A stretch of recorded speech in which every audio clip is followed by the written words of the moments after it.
One of the fascinations about the cinema is that the lights went down. You were in the dark. It's very private. And I used to turn round and look at that beam going through the tobacco smoke. And it still holds a kind of fascination for me.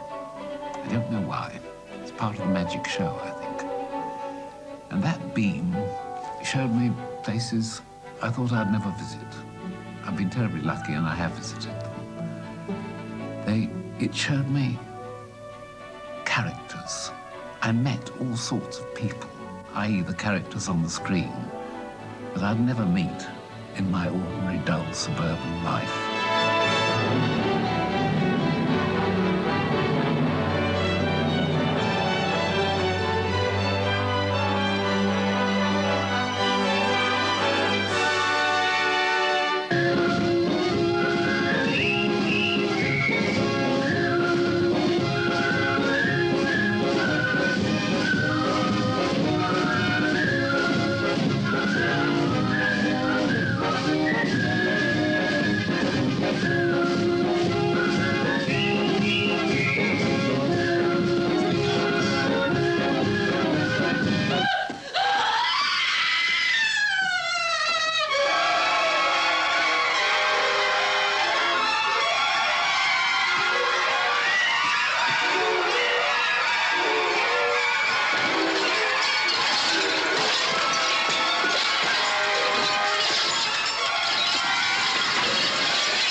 I really must go home.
Please, sir, I want some more. What? What? What? Ask for more?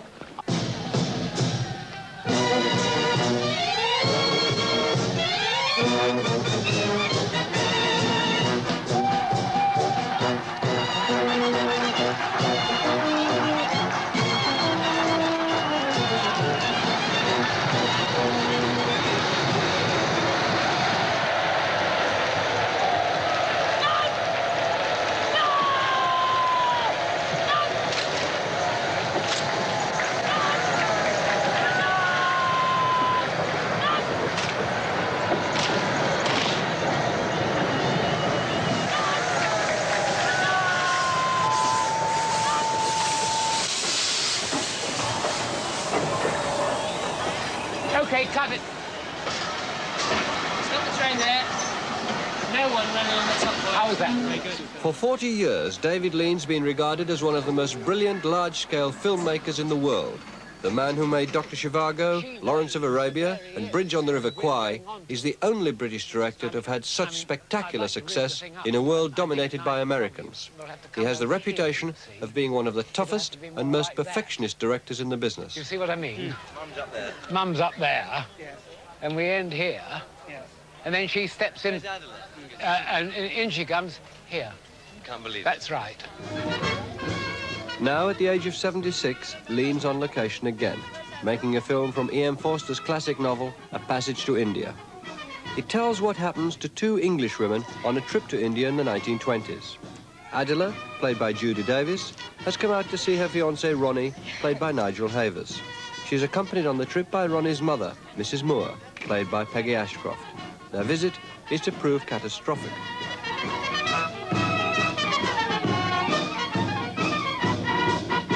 Cut! Good. Very good indeed. That seemed good to you, too? Yes. Which you like best? We'll print both, but... Oh, well, if it's as near as that, I'm sure they're both really good. All right, now, chaps, before the sun goes off it, we're doing a long shot by a train coming into the station. Right, run up! Run up! 674, take one.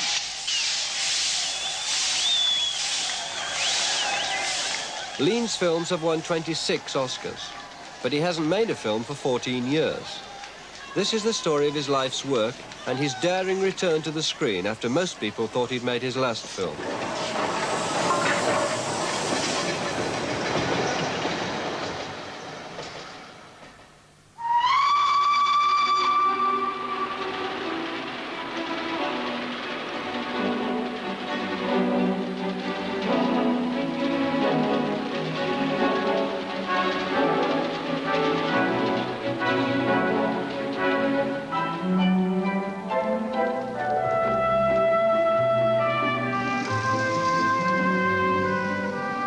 David Lean was born in 1908, the son of a London accountant.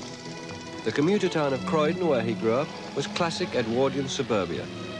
Even as a boy, it seemed to Lean to be a grey, dreary place. He couldn't wait to escape. After 30 years of living in some of the world's most exotic places, Lean has recently returned to London to live in two huge converted warehouses in the heart of London's docklands. You know, the funny thing is I can hardly remember my early life. I remember we lived at a place called Merstham when I was very young. Very nice. And we moved to Croydon. And it seems very soon after that, my father left my mother. And I have a kind of psychological block. I can't remember anything. I remember when I was 17, 18, had a happy school life. Otherwise, I'm rather blank. Freud, page 1.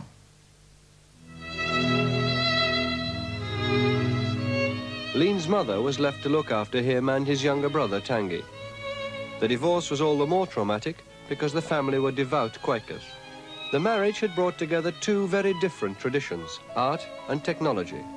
His father came from a line of academics and painters, his mother from a Cornish family of inventors and engineers.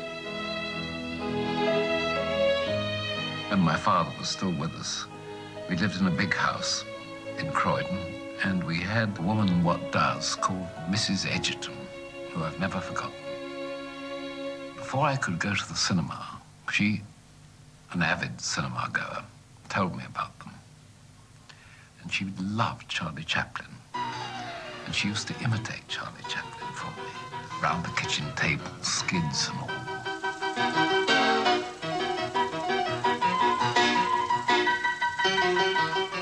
I said, but I would sit there roaring with laughter as she skidded round the table, unknown to anybody in the house. My mother, I think, would have been horrified.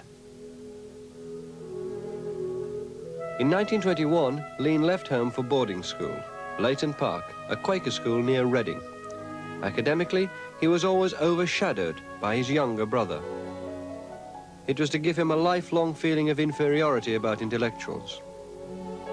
An early school report said that David displayed no particular aptitude for anything. and had no suggestions to make about a future occupation. I was a complete dud at school. I was hopeless at Latin. They asked me to give it up, in fact. I couldn't give up mathematics. I was hopeless at that. But by the time his father took this picture on a trip to Switzerland, something had happened which changed Lean's life. An uncle of mine gave me a box Brownie camera. And everybody said, but he'd never be able to take photographs. And I found it the biggest compliment I'd ever been paid.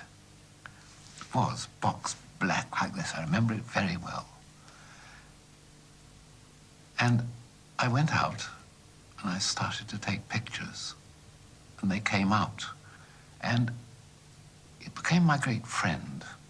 I found myself rather good at it. Photography wasn't the only thing that was starting to capture the boy's imagination. At last, he was allowed to go to the cinema. Going to the cinema opened up whole new worlds to me, as indeed it did, of course, thousands of people. I think it was in contrast to those dreary suburbs.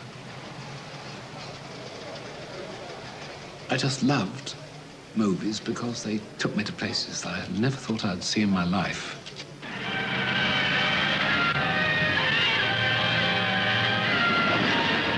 And after a bit, I realized there was somebody behind the camera. And I remember King Vidor. He did a film called The Big Parade. There was a man called John Gilbert and a girl called Renia Dore. And they were saying goodbye to each other. And there were close-ups of her with moving, people moving, troops moving all the time. So it was a static figure against this flow of soldiers. Oh, God, that's marvelous, tremendous sense of movement. I never forgot it. I copied it almost exactly in Zhivago. When Lara is looking for someone, that's where she meets Zhivago. And I had people walking against one single figure. Worked well, thanks to King Vidor. When Lean left school in 1926, he was found a job as a clerk in his father's accountancy firm in the city. And after a year, I couldn't bear it. So I went to my father and said, I'd like to go into the films. And he was very good, and he got me an introduction to an accountant at Gaumont British. I remember going into that studio at Lime Grove, now used by the BBC, and looking at cameras. And that camera had photographed Roses of Picardy, which was one of my favorite films at that time. I remember touching it and finding I was in some wonderful magic world. And I just loved it. And they took me on, and they paid me £1 a week, and I did everything. I humped cameras around, I pulled focus, I was an assistant director, I had a brief spell as wardrobe mistress, and I went into the laboratories, and I finally eased my way into the cutting rooms. These were in the silent days. And it was a world of magic. In the late 1920s, the studio was making 6 to 8 films a year, mainly adaptations of stage plays. But Lean had entered the industry on the eve of a radical change. Well, what are we waiting for? Waiting for sound. Come along, Sound. We're waiting for you. Come on, sound. All right, Arthur, please. Okay. Is that all right, Chris? Just there? Okay, all right, please. Charlie Sunday, 224, take 5. Action. I met her working in a little store. Her manner and her dress were very plain. We talked a while and then... One area that immediately seized the benefits of sound was the newsreels. Stories could be told much more effectively with sound, and Lean was quick to grasp the new editing techniques required. Cutting a newsreel, you learn speed. You've got to make decisions. There's no messing about. And I'm going to take a walk and wonder how this is going to come out. You know, there it is. You've got to cut it, and you've got to have it out in 2 hours. And I think that's terribly important. I think think lots of people look on movies as some kind of dreaming job. It isn't. It's intensely practical. You have to be intensely practical, and you have to be, I think, pretty imaginative. And very often, the imaginative doesn't go with the practical. I think that's why there are few film directors. By the late 1930s, Lean was regarded as the best film editor in Britain.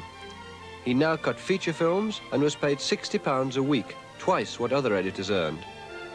He was often called in to rescue films that had gone wrong. Then in 1941, he got his first big break. One day, I was asked to go and see Noel Coward, and he said, "My dear, I'm going to make a film about the British Navy." And that was a film called In Which We Serve, which was highly successful. Now, Noel said, "Will you come and help me direct it?" Because Noel had never directed a film before, and of course it's quite a bag of tricks directing a film. You have to know something about the technique. And he'd gone around asking who is a good technician. And say 3 or 4 people had said me. And that's how I became a director.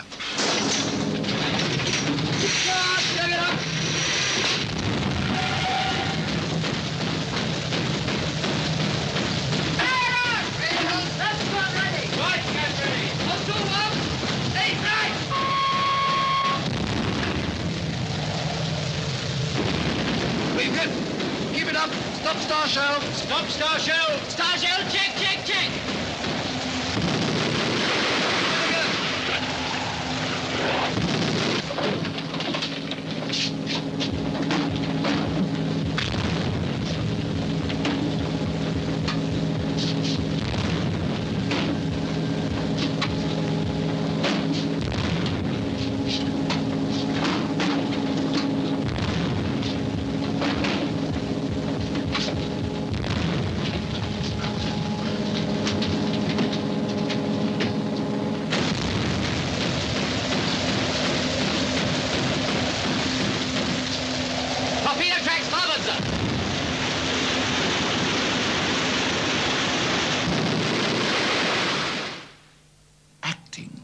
Mystery to me.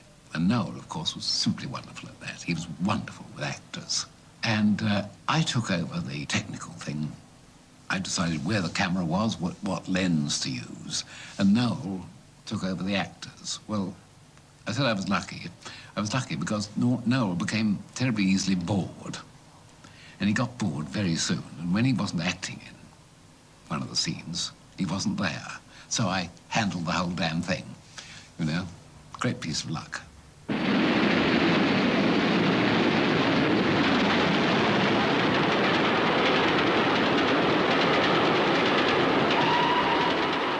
Lean went on to make 3 more films with Noel Coward.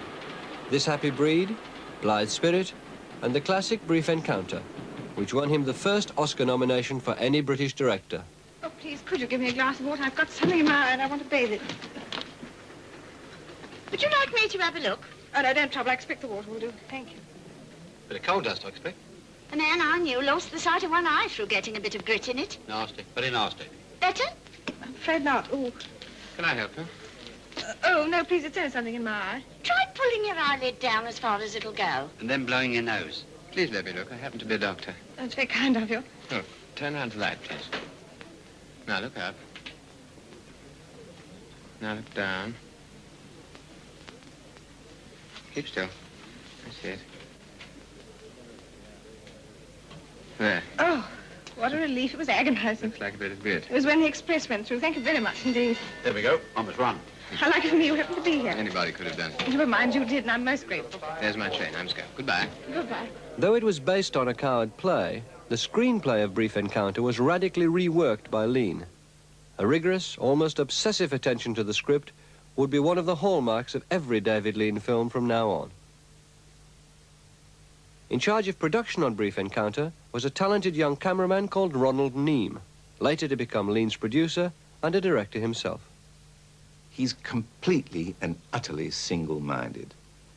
Once he's dedicated himself to that film, really and truly, there's nothing else in life.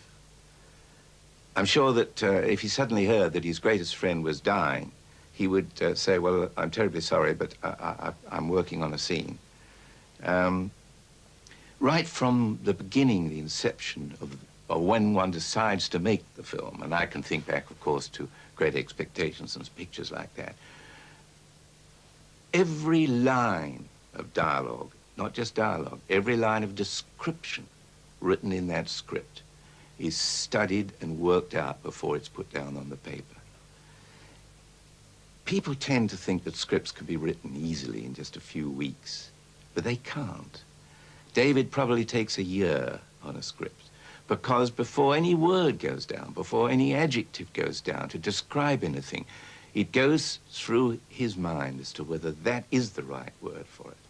Now, that he carries forward not just through the script stage, but through everything.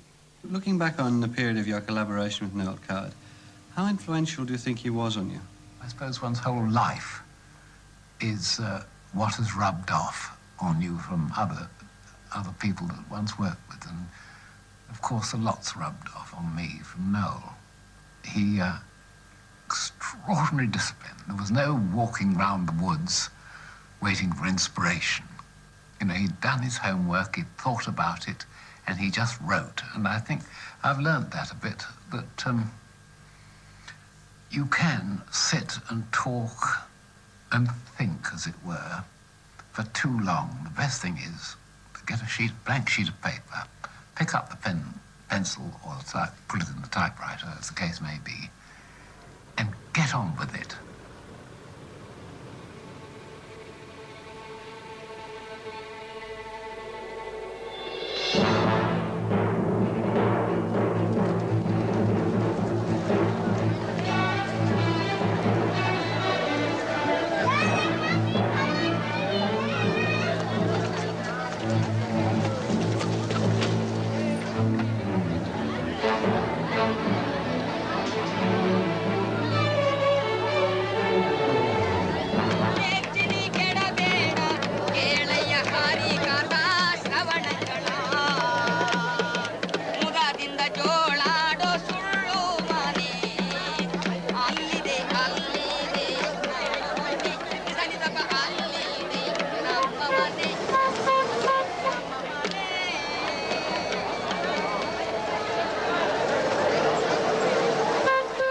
Lean is working on one of the early scenes of A Passage to India.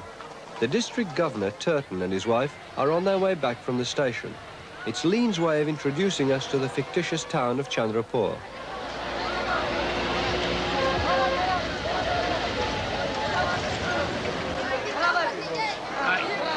Very good, cut it. That looks very good, Mickey. The dust was almost perfect. That is the first. Look. This one we see the We saw the flags. Yeah. Their curtains in the back, ending on pretty well their faces. The herd of women, the car going through. I think it'll look smashing. Yeah, I do. It really works. Yeah. Keep it going, keep it going, keep it going, keep it going. Zoom. Yeah, that's it. Now do it once for him. I can't operate. Every shot that's being taken is an attempt to capture precisely what Lean saw in his mind's eye when he wrote the script. Yeah, he's going too fast, you see. He's probably, yes, at quarter, I should think. Let's see him again. Oh, dear, oh, dear.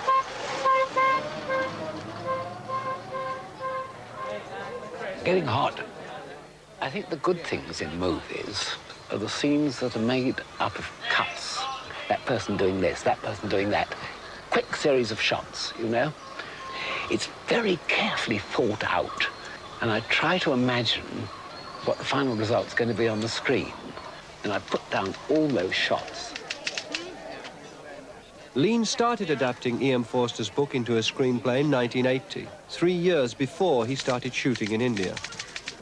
The script is now looked after by his continuity lady, Maggie Unsworth, a good friend who's worked with Lean since his first film, In Which We Serve, 44 years ago. Her job is to check that everything in the script is being shot and to note any changes. My favourite one is The Women Are Worse. Are worse. Last car passes, disclosing a glimpse of flying scarves and picture hats. I wonder which is the best car.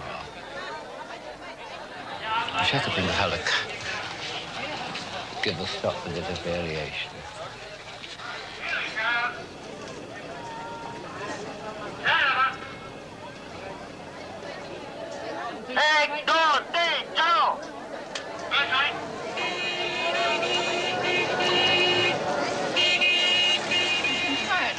It's just the speed of the car. This is just fly. Very light silk, you see. That's a heavyweight thing. It takes a lot to make that kind of material fly. I know it doesn't feel very heavy, but You've got to be further away from camera. Yeah, OK, let's sorry, see what we've got. I mean, it's not a shame. bright colours. I know they aren't. What am I doing now? It's in the script, and we haven't got them. Bring them out. In the script, Lean had imagined the scarves of the women in the car flying in the wind. It isn't working out the way he wanted.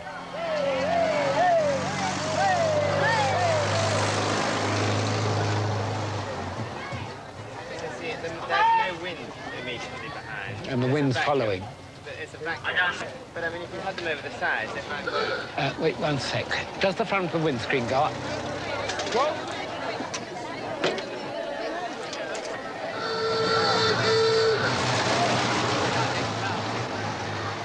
Pretty, they weren't all swelling up. You know, we could go on like this all day. Right, print the one before. Let's go to lunch.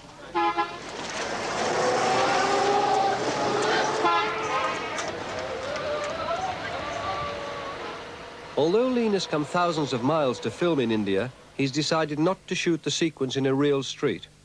To give him more control, the town of Chandrapur has been specially built, exactly as he imagined it in the script, in the grounds of a Maharaja's Balmoral-style palace in Bangalore.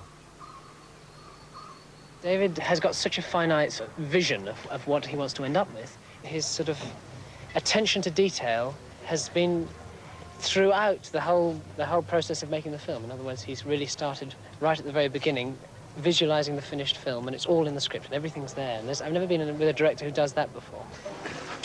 This shot will last 1.5 seconds in the final film. It's going to be a close-up of the car knocking over 2 cyclists. Right, here we go.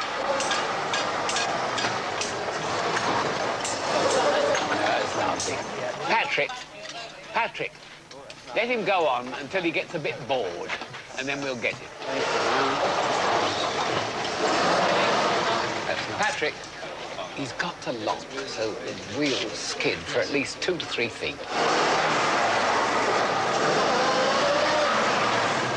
Cut the skid on this, and let's do it absolutely straight. First of all, look, get the 2 cyclists, and let's see what size we're going to be.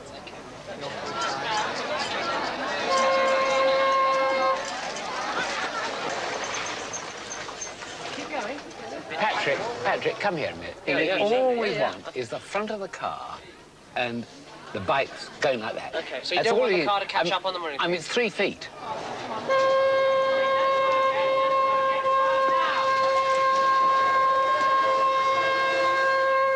Well, he's gone bloody mad. Patrick, let him get so he can make a beeline for the gate. Maybe we have to alter. Maybe we have to come over here a bit. I don't know. If you want somebody in there to help you, do you need somebody in there? Not necessarily. Right. Okay. Try it once again. I'm a fool. The problem is solved at last by moving the camera a few yards to the left. How much pan would you need? Well, as they go, we're going to see the car sliding by them, aren't we? Here. Quicker. Let's try it. Let's try it. Try it. Look, don't get discouraged. It's bloody difficult. Absolutely. I think it was coming straight at us. Because you lined it up this way last night. That's right, sure. It looked better. Did we? Yeah. Well, Were we kind of more looked at over? it, then you changed it. 1, 2, 3, go!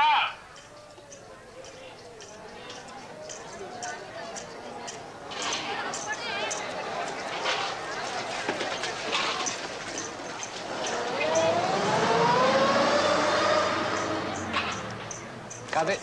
That must be rather good, wasn't it? Jolly good. The script is, in fact, a blueprint. You know, I may alter it at the time, but it's a frightening job doing a picture in a way, because you have hundreds of people around you, a lot of highly paid technicians, the money people practically looking at their watches all the time, And are you going to be behind schedule, etc., etc., etc.? And there are tremendous pressures. And my script is something I can lean back against. People will be impressed by the detail in which you not only imagine the way people look and what they're looking at, but what they do, how they react. I mean, it is totally imagined through. If you read the script very, very Totally slowly, what? totally imagined through. Yeah. If you read the script very carefully, you'll fill it out to be about 5 or 6 times as long. I'm sure you've left a lot out which you've also thought through. It's thought through that clearly. Yes, I mean, I did a scene yesterday which I don't think I don't think I could have done if I hadn't written it down. It's the introduction to this Indian character, Dr. Aziz. And we have the collector, who's the sort of miniature viceroy of the district, driving through a town. And he runs down 2 cyclists who just get out of the way in time. Hell of a lot of dust. Action! Dust clears. Go on, more. And that's Aziz. No, cut. What I think would really be good, another great dollop. Yeah, it's late. 726, take 2. So here, I'd like him almost a sort of silhouette. So it's something really clear. I don't care how much we go in. So on the ground, it's pretty thick. It starts to clear, another great dollop, which will carry right through. All right? Turn over. Running. It's late. Now, douse him. Victor. In you go. Go on. Go on, boys. Go on. Cut. All right. Look, chaps, it's got to go as he's still stood. OK, once more. Make up, clear him up a bit. Put some more in this. That's all right. It's late. Turn over. You stop, right? Right, in you go. More.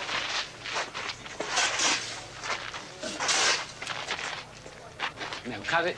It's going the wrong direction. Sorry. Dust. Action.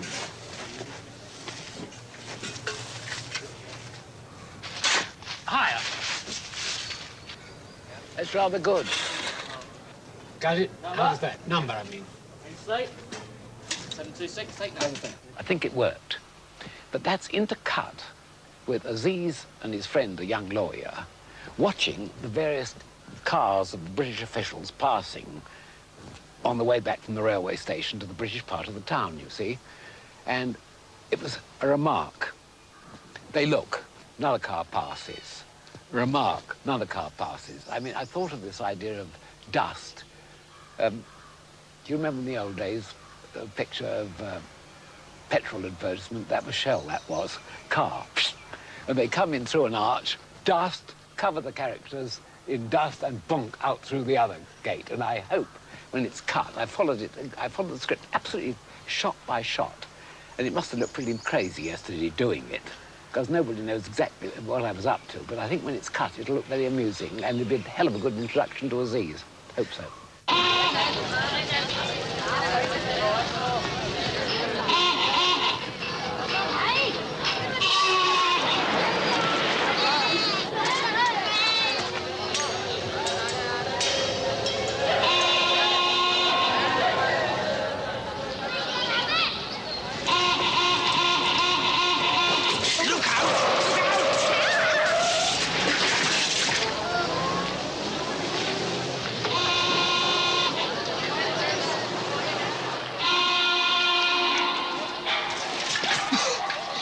That was Turton.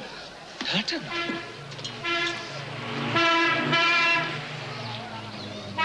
McBride. When he first came out, Hamidullah said he was quite a good fellow. But they all become exactly the same. I give any Englishman 2 years. The women are worse. I give them 6 months. Cut it. Cut it.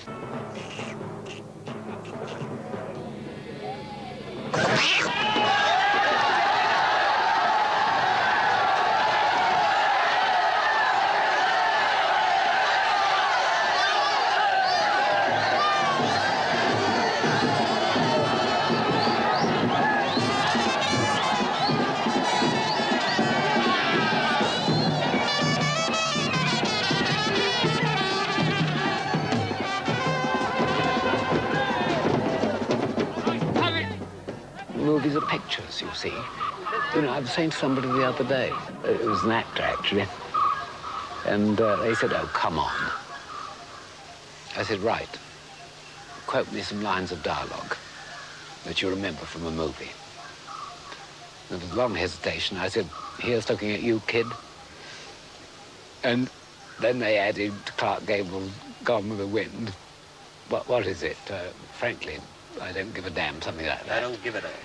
Yeah, that's right. And I said, now, visuals, pictures. And of course, you're flooded with them. You know, anybody can provide lots of visuals. And I think that's the funny thing about the screen. That's why I like pictures. And I think people remember pictures, not dialogue.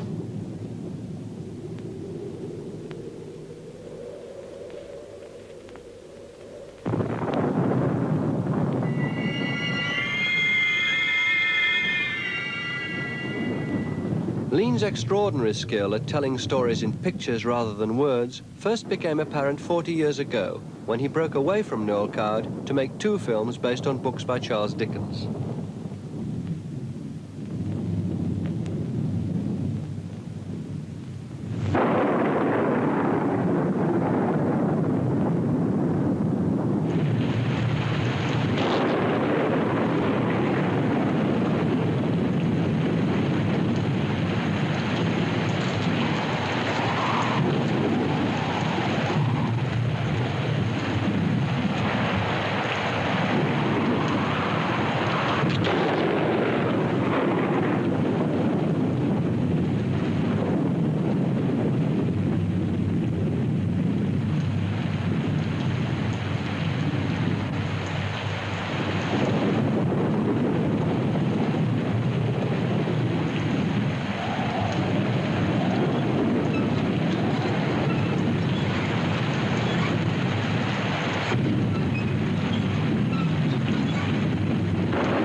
Oliver Twist opens with one of the most spectacular pieces of visual storytelling ever made.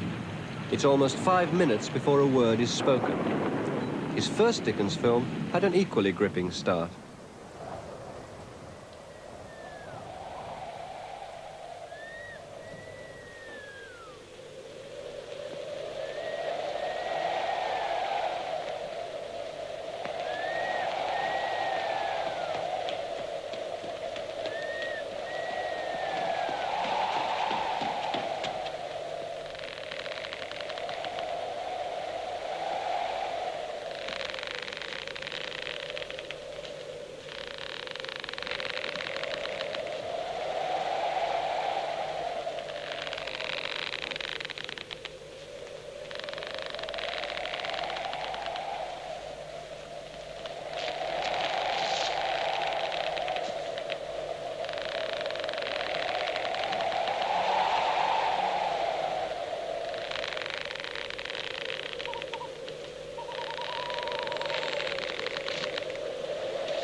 Keep still, you little devil, or I'll cut your throat. No, sir, no.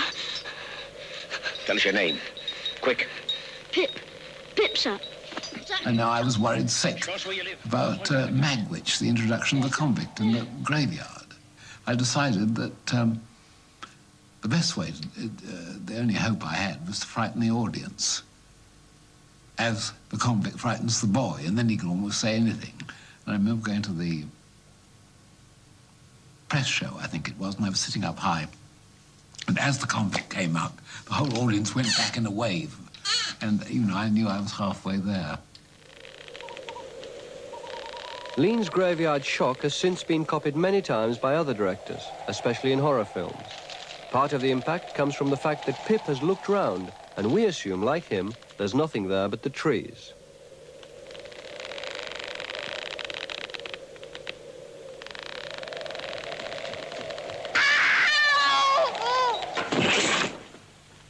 Get up. Lean's two classic Dickens films have all the signs of a young director exploring new techniques and relishing his craft. Get up. There's light enough for what I've got to do. Well, why are you looking at me like that? Oh, no! No! No! No! No! No! Speak to me! What have I done? You were watched tonight. Every single word you said was heard. Oh, I've been true to you. On my soul, I have. Give me time.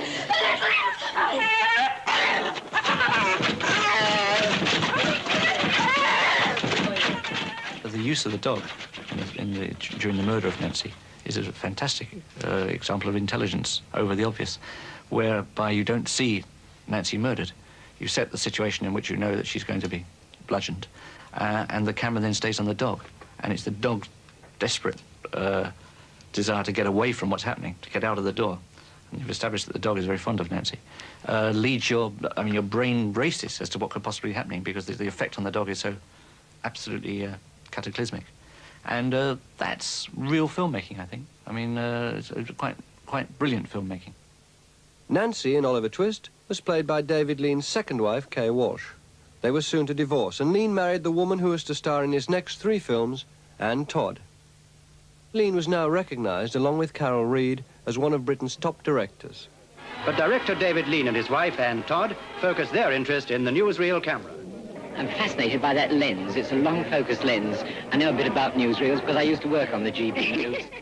But his 3 films with Anne Todd, Passionate Friends, Madeline and The Sound Barrier, lacked the flair of the Dickens films. It was to be 6 years before he made what again has become an English classic. Its star was Charles Laughton.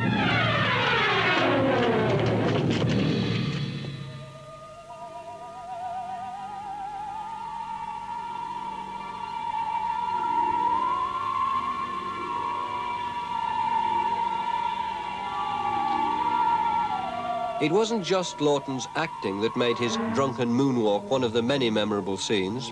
The photography, lighting, music, and indeed the whole rhythm of the scene all exploited the size of Laughton's performance to the full.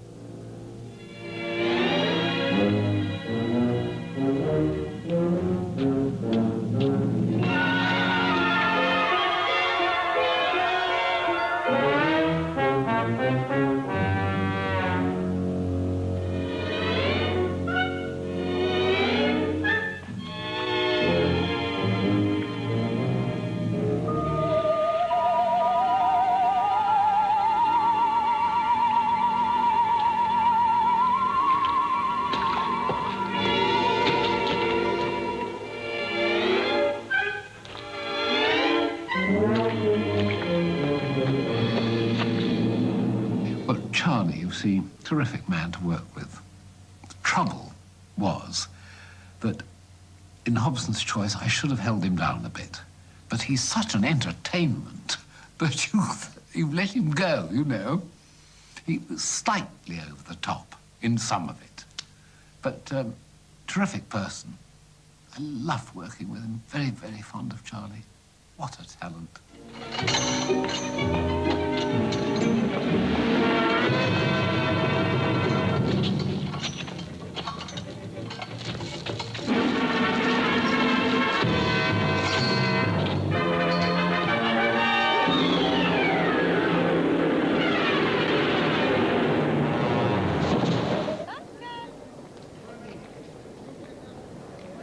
What's it for, the lady? I am trying to take a picture of that shop. Sometimes I think you're very peculiar. Thanks, Cookie. Lean's next film featured an even bigger star, Katharine Hepburn. Shot in Venice with foreign backing, it was his first international picture. Be a good boy. Stand over there and don't move and shut up. Go ahead, now, stop. Okay. Mamma mia.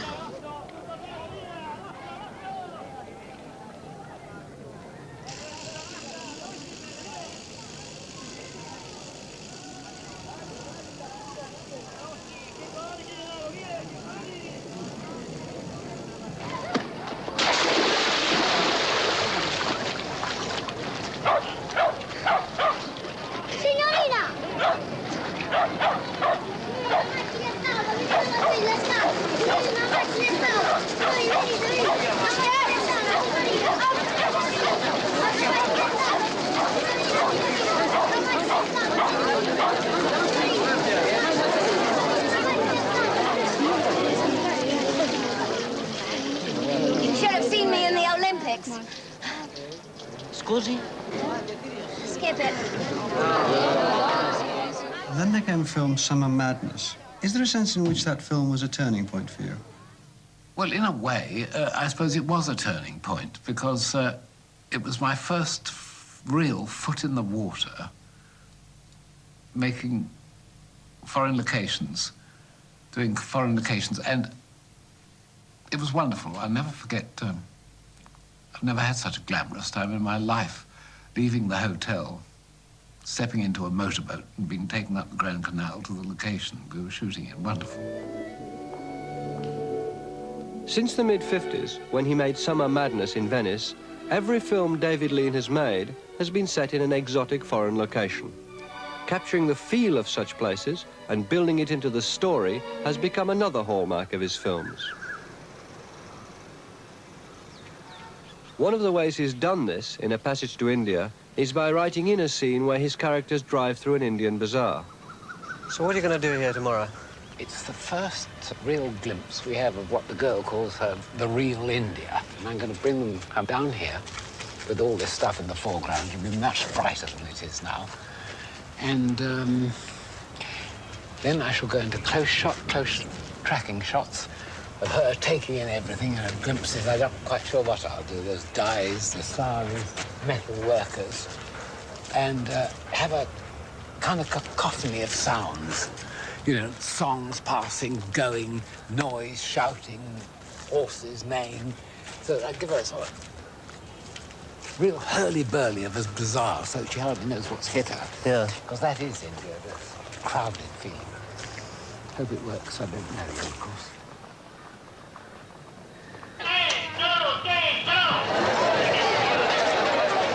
A Passage to India is not a big-budget film. When films can cost up to $50 million, this costs 16. Its look, however, is often much more lavish than that would suggest. In the scene where Adela and Ronnie drive through the bazaar, the stores look so exotic they're causing a problem. I just don't know what to look at. No, it's very, very good. Get on and see it with the 65. Okay. Right, bring Nigel back. So, with an even closer lens. Yes.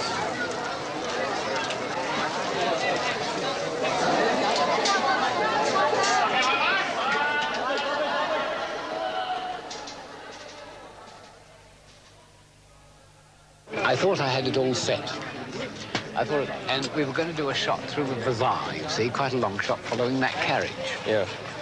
And having laid the track, done everything else, I looked through the camera and I suddenly realized the bazaar's so good, it's so full of color, that your mind goes off the principal action and goes on to the bazaar, and it's like a documentary of the bazaar. Yeah. So that put me in one of my panics that I get about once every 2 weeks, when I just don't know what to do. So I changed the whole thing, and I'm doing the whole thing close, and from their point of view, so it'll be better.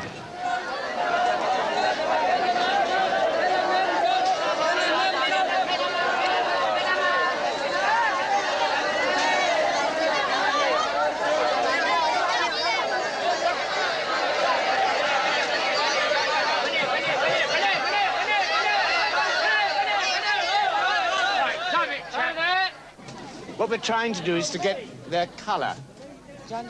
Capturing the feel of an exotic location involves Lean in close collaboration with art director John Box.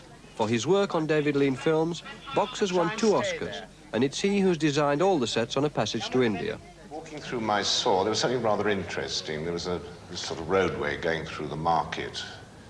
There were awnings up. They're made out of old sacking, and they're spaced in such a way that you've got stripes, light and shade. And it seemed to be a good idea to send Mrs. Moore and Adela down a similar road. In the moving film, they'll be going, that light will play on them. Therefore, any close-up of, for instance, of Adela, you'll be getting the light and shade effect, which should create a sort of something, anyhow. We had this idea of introducing the funeral by getting above these shades and shooting down and just being aware of something and the sound of a funeral. And then bring it out into the light. At that moment, Adela passes juxtaposition, a young girl alive, a corpse. Ram Nam! Ram Nam! Go, Chris! Ram Nam! Ram Nam! Ram Nam! The other key technician is Eddie Fowley. He's worked on every David Lean film for the last 28 years. As property master, he's responsible for dressing the sets John Box has designed. I've got to bring it to life and put the colour and all the things of everyday life into it, and all the movement and the animals. And so I start by going to the markets and the bazaars, the real things, and looking and see what's good, what's cheap, what's expensive, what's big, what's small. Take it off. Take it off. Yeah, David's eye for detail is total. Nothing goes by, and nothing appears in the film unless it's absolutely correct. Go and do the flower shop. We're going to light the fire yet? No, put some carrots. Where's that? Eddie Fowley is not only Lean's general right-hand man, he's also his closest friend. Before the film was even financed, he and Lean drove all over India looking for locations. And it was Eddie Fowley who found the key location that brought them to Bangalore. Well, when I'm going to do a location hunt, I always look, first of all, for the thing which, in my opinion, can't be built. Only by God.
We drove miles and miles all over India, and we were looking for a gigantic rock face.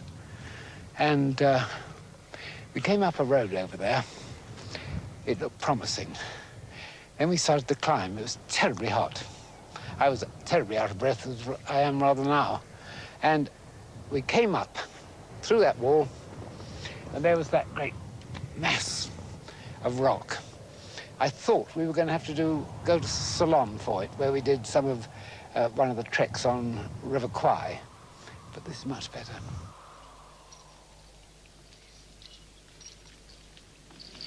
It's here on the mountain that the key event in A Passage to India happens. Aziz, the young Indian doctor, invites Adela and Mrs. Moore on an outing which goes disastrously wrong. Aziz ends up on trial, accused of attempted rape. You cannot imagine how you honor me. I feel that I am journeying back into my past, and that I'm a Mughal emperor.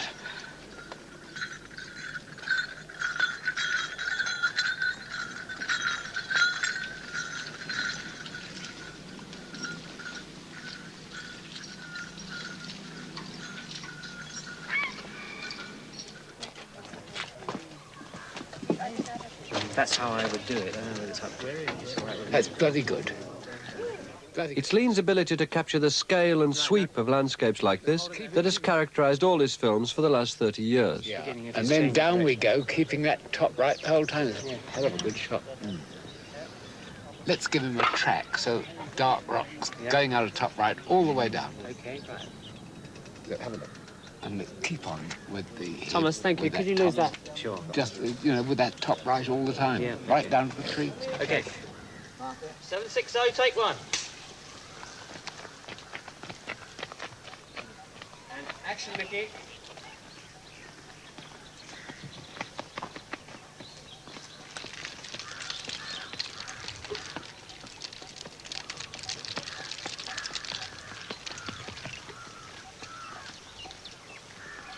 Eddie, actually, he and his wife came out for about 4 weeks, and they found this place, and then I came up later, and they took me to it. I said, Chum, it's going to be a much bigger film. I can't resist writing to the producers and telling them that it's bigger than they think it's going to be. What did you mean by that? I mean, why did bigger? the sight of that make you think it would be bigger?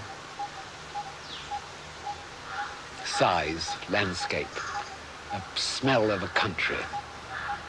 I don't mean bigness just for the sake of bigness, just the smell of India. I mean, look at this place here. But you've built this place in the middle of the hotel No, drive. but you couldn't build this in London. Look at the light. Listen to the birds. The whole thing's got an atmosphere. So once you can see your characters in that landscape, you feel that that gives them a size, and that gives the events they pass through a size, and that defines big, does it? There's an awful fine line between the two, because you've got to be terribly careful not to let the landscape swamp the people. And I'm always having talks with assistant directors that they say, look, shall we put 4 people walking through the back? Now, what happens if you have somebody walking through there? I'm looking at you and something crosses behind you. I'm bound just to flex. My attention just goes for 1 second. And so I try to keep it out, keep that sort of thing out. But, and if I want to show it, I should go long, show the whole damn thing and go bang in again.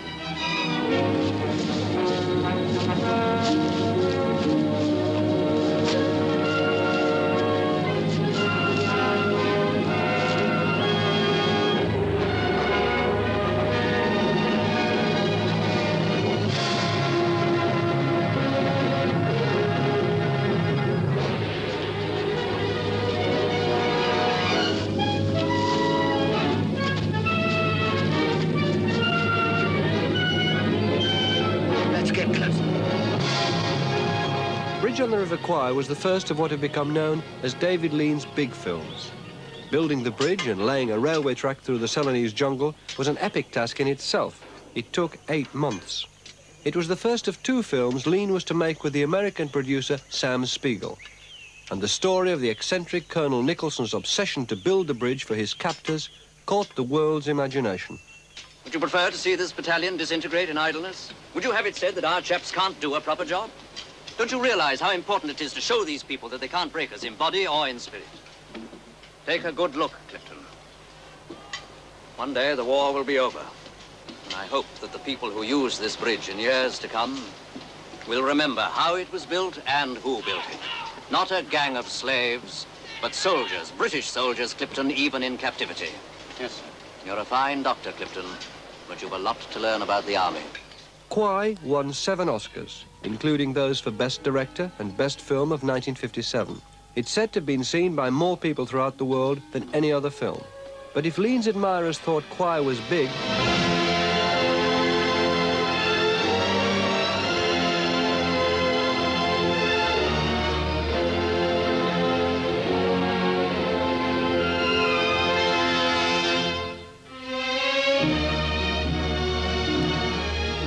Lawrence of Arabia is rated by many critics to be Lean's finest film to date. It took nearly 3 years to make and was filmed in Jordan, Morocco, Spain and England.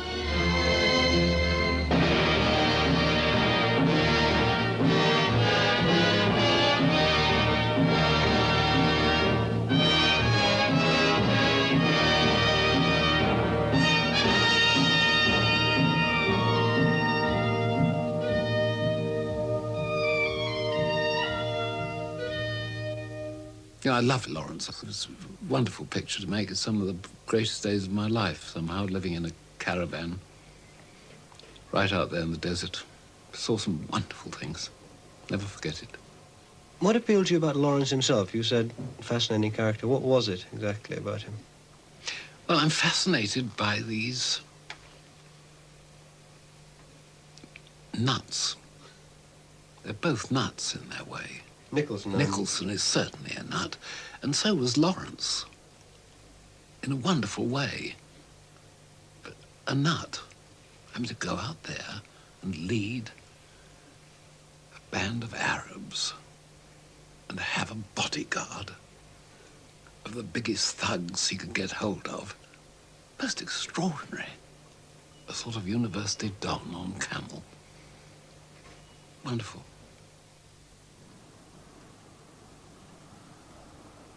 Living for months on end miles from civilization, Lean exulted in the locations.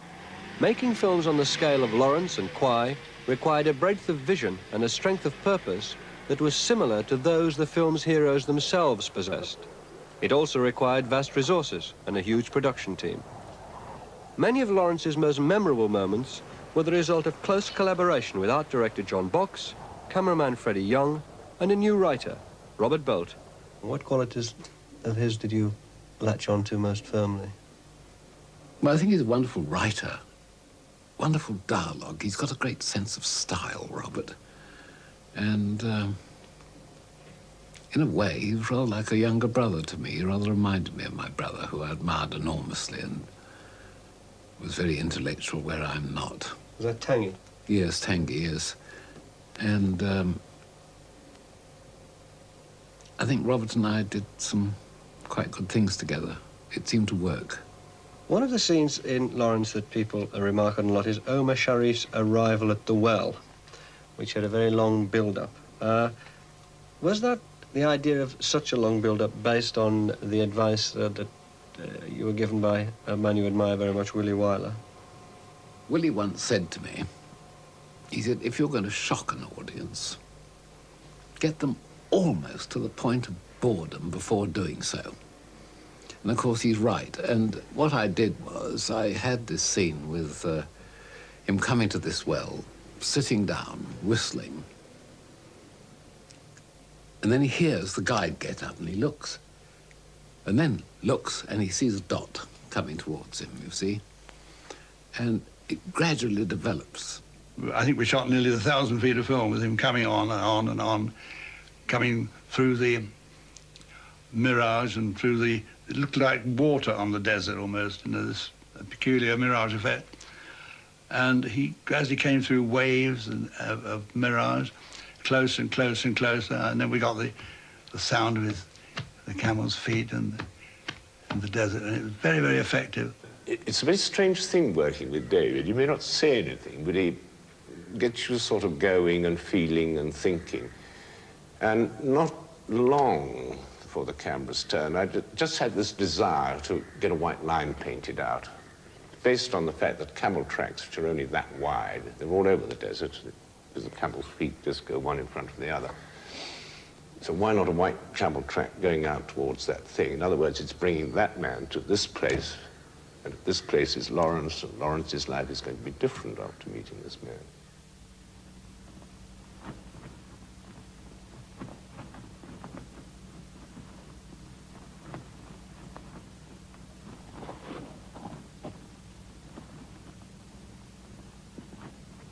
Turks?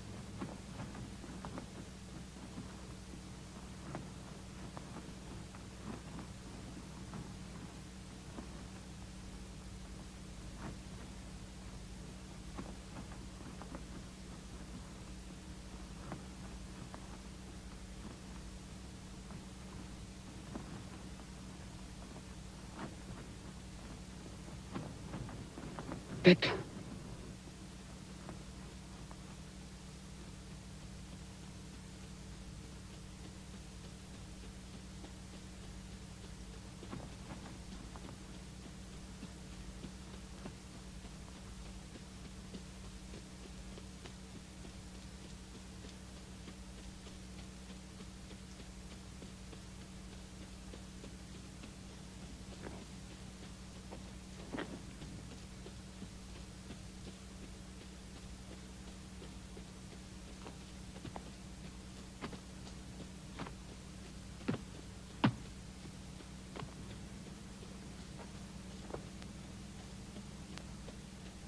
who is he?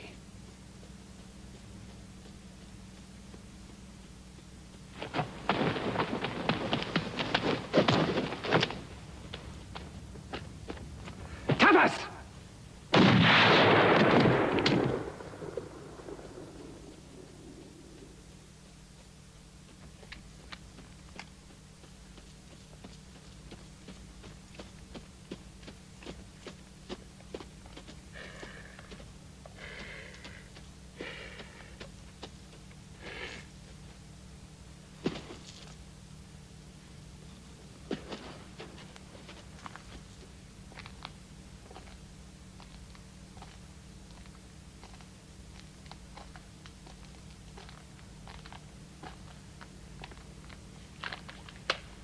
He is dead.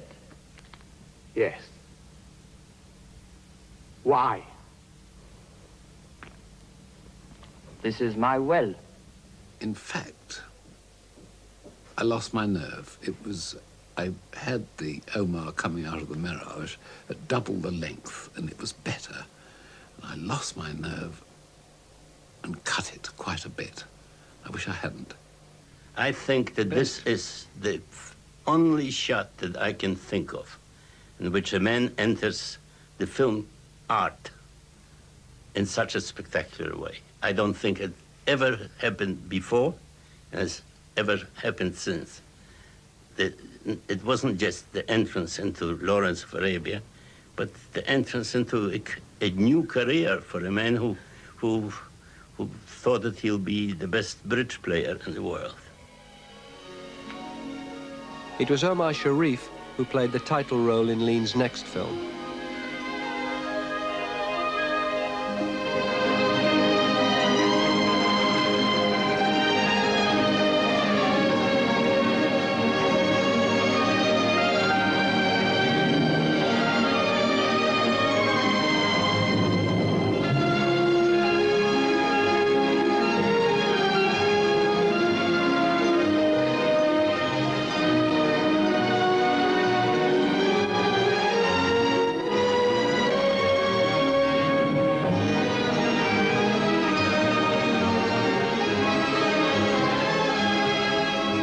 I wanted to do the love story. Wonderful love story, I thought. And so it proved. I think that's why the public liked it so much. I mean, it was an enormous success financially. In fact, Zhivago, as far as I'm concerned, has made more money for me than all my other films put together. And I didn't do it, as it were, for the money. I just liked the story, of course. The three films we've been talking about, Kwai, Lawrence and Zhivago, they're different in lots of ways, but they have similarities. One of the most striking similarities is that in each case we have one or at the most two people inside a huge and very dramatic landscape which is set against their story. This obviously interests you, the interrelationship, very powerfully. Were you conscious at the time, and looking back, do you feel that you were doing something there that you thought was very important, that these were the sort of films you wanted to make? I find it terribly hard to talk about this sort of thing because, you see, it's all subconscious. It's, those stories happen to appeal to me. Now, I don't know why they do, but they do. It's sort of like going into somebody's house, isn't it? And you say, I notice that the drawing room is rather like the sitting room or this room or that room. It, in a way, must reflect your taste. And I don't think there's anything deeper than that, really. Zhivago required a backdrop on a scale even more epic than Lawrence. Undaunted by having to recreate Russia in Spain, Lean had Eddie Fowley, for one scene, transform an entire landscape. It was in the summertime, near Madrid, and it wasn't a lake at all. It was just a great big flat field, and I used an awful amount of crushed white marble dust, you know. Thousands of tons of it, in fact, which we ironed out with steamrollers and dressed over the top, and then put down sheet iron, and so the horses were able to slide on that just in a more natural way, you see.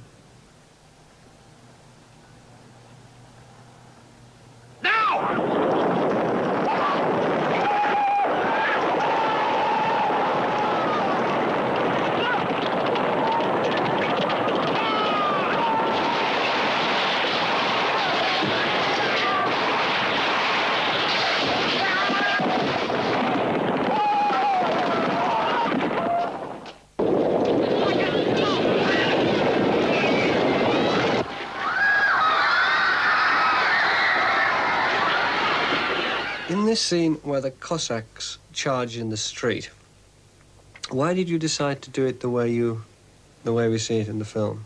Can you tell us about that? Well, it's always very difficult, isn't it, when you know you're doing a scene in which you know what the end is, and when you get a whole lines of hussars with swords about to attack a defenseless mob, you know they're going to cut them to bits. And God knows we've seen enough in the movies of people slashing with swords and people reeling back and blood all over the place, you know. I thought, well, how else can I do it? And so I set them off charging and then cut to Omar and gradually went in a little bit closer to him. And I think, and then played the cries and the shouts and the clashing of swords over it. And I think it was much better because the audience will supply in their imagination something much better than I could do.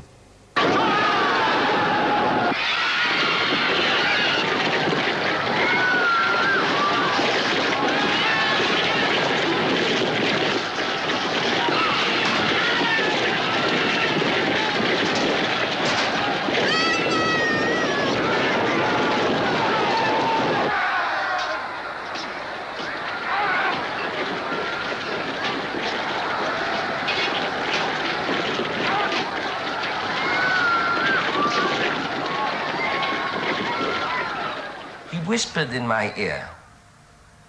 He said, Omar, what you have to do, to convey, it's like if you're making love with a woman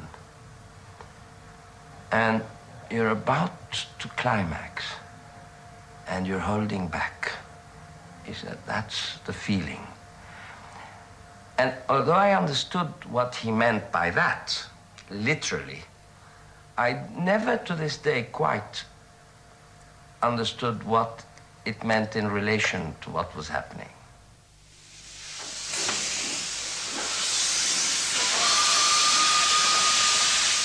On the set of A Passage to India, David Lean is shooting a scene with Alec Guinness. Stop the train, Marcus!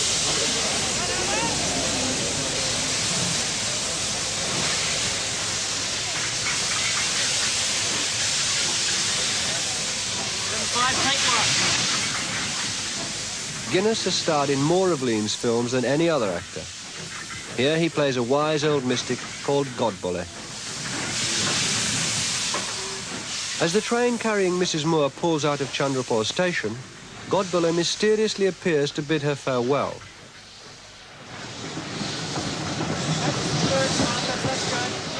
The Lean-Guinness partnership is one of the most celebrated and enduring collaborations between an actor and a director in British cinema. It was, in fact, Lean who gave Guinness his first starring role in film. All right, cut it. How was that? Stop the train. How was that?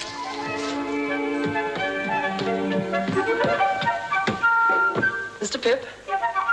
Mr. Pocket? Oh, dear me, I'm extremely sorry. But the fact is, I've been out on your account, for I thought, coming from the country, you might like a little fruit. And I went to Covent Garden Market to get it good. Well, thank you. It's very nice of you. Can I take the parcels? Don't forget him coming up those stairs. Blonde hair. Wonderful. Terribly nervous, but simply wonderful. He guided me beautifully, and I was very self-conscious in front of the camera. I still am, but acutely so, I think, then. And to laugh or anything like that, he would sometimes pretend that the camera wasn't running. I mean, but I got to know the little secret signals he gave to try and engage me in something, some sort of conversation to relax me and suddenly make me laugh in the way he wanted me to laugh. The idea of it's being you. Well, the idea of it's being you. I hope you've forgiven me for having knocked you about so. Oh, of course. You hadn't come into your good fortune at that time, had you? No. I was rather on the lookout for a good fortune then. Indeed? If Miss Havisham had taken a liking to me, I suppose I should have been provided for. But perhaps even I should have been engaged to Estella. But I didn't care much for it. She's a tartar. Alec knew I was going to do Oliver Twist, and he came to me one day and said, look, can I have a word? And I said, what? And he said, look, I want to be in Oliver Twist. And I said, yes, what? What part? He said, I'd like to play Fagin. I said, Alec, with all due respect, you're mad. And he said, I'll tell you what. Give me a test. So I said, all right. And he said, I ask you one thing. Don't ask me anything. Don't see me. I don't want you to see the makeup until I come on the set. Good boy. Good boy. This extraordinary thing came on. Genius worker, ain't he, Ivor? Fagin, and that was more or less as he looked in the final film. You'd like to make pocket handkerchiefs as easily as the Artful Dodger, wouldn't you, my dear? Yes, if you teach me, sir. We will, my dear, we will. To work! Terry, Fred.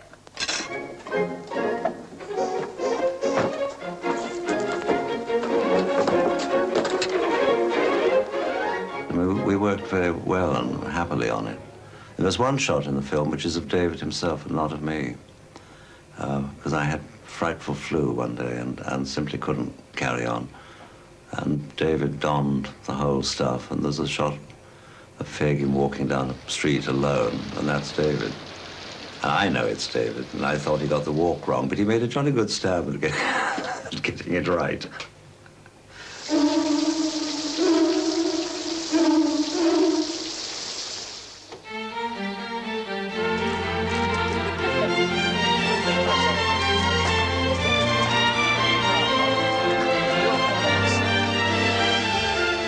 With the shots involving Peggy Ashcroft finished, Lean is now concentrating on Guinness. He wants Godber's sudden appearance to have a startling and haunting effect. Yeah, fine. Yes, I did it. Yeah, sure. Come and look at this. Can we have the stand-in for Sir Alec, please? Zoom in a bit, will you? That's all we've got, sir. That's it. I think that's probably bloody good. Look, Alec, come and look at this. I think closer's rather better. It's rather strange, isn't it? This is just her point of view through the fog. Then, I think that's Alec, this, yeah. her struggling with the window, down it comes, she looks, close shot. Do I look camera left or right? Not that you would know. I think you pretty well look at the camera. You do it at the camera, I think. And look, you can't possibly tell if it'd be very close. I think that looks rather good, doesn't it? Yes, it looks marvellous. Good. It's not a problem, but I've just got to make up my mind. Yeah. It's where you step when we went out. up the track, this shot, as far as I can make out, was halfway along that wall. Yeah, I don't think you should put your hands up until you hit the white. This is all one shot. It's where we cut to you that's the query. Half of me says it might be jolly good to cut to you when we're absolutely opposite. And as you come into the white, you step forward and up with your hands. But I'm not into the white until you're slightly past the door. That's right, of course not. I think that might look bloody good. Come out a bit. I mean, his genius lies not in what he can say to an actor, but the genius lies is when he's stuck with an actor or doesn't know how to express himself except visually and says, as he's often done to me, oh, come and look through the camera. And you go and look through the camera and you get it. And that happened in Kwai quite a bit. And in subsequent things, you see his sort of vision. There was a scene of me kind of coming out of the little hot oven hut thing, which I didn't realize. I mean, one could see, of course, what everyone else sees, but I didn't realize quite what a sweep it had and how extravagantly I could go in the way I walked in a cramped and doubled up way. I might have kind of brought that down into something very small.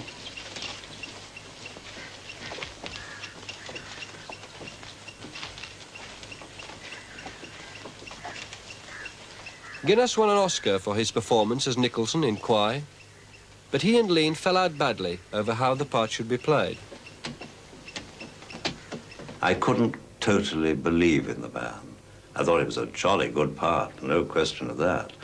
But not a man I could 100% sympathize with, but from the war years, I knew their naval equivalents, and I was quite happy to try and just turn something a little bit, you know, a bit thick between the ears and a bit blunted. And, I mean, a perfectly nice man, but obviously insane. Of course, it's normally the duty of a captured soldier to attempt escape. But my men and I are involved in a curious legal point of which you are unaware. In Singapore, we were ordered to surrender by command headquarters, ordered, mind you. Therefore, in our case, escape might well be an infraction of military law. Interesting? Yes, sir. Interesting point. I'm sorry, sir. I didn't quite follow you. You mean you intend to uphold the letter of the law, no matter what it costs? Without law, Commander, there is no civilization. That's just my point. Here, there is no civilization. Then we have the opportunity to introduce it. I suggest we drop the subject of escape. Is there anything else? No, I think we're all clear on the program. I want everything to go off without a hitch, starting first thing tomorrow morning. And remember this, our men must always feel they are still commanded by us and not by the Japanese. So long as they have that idea to cling to, they'll be soldiers and not slaves. Are you with me there, Commander? Well, I hope they can remain soldiers, Colonel. As for me, I'm just a slave. A living slave.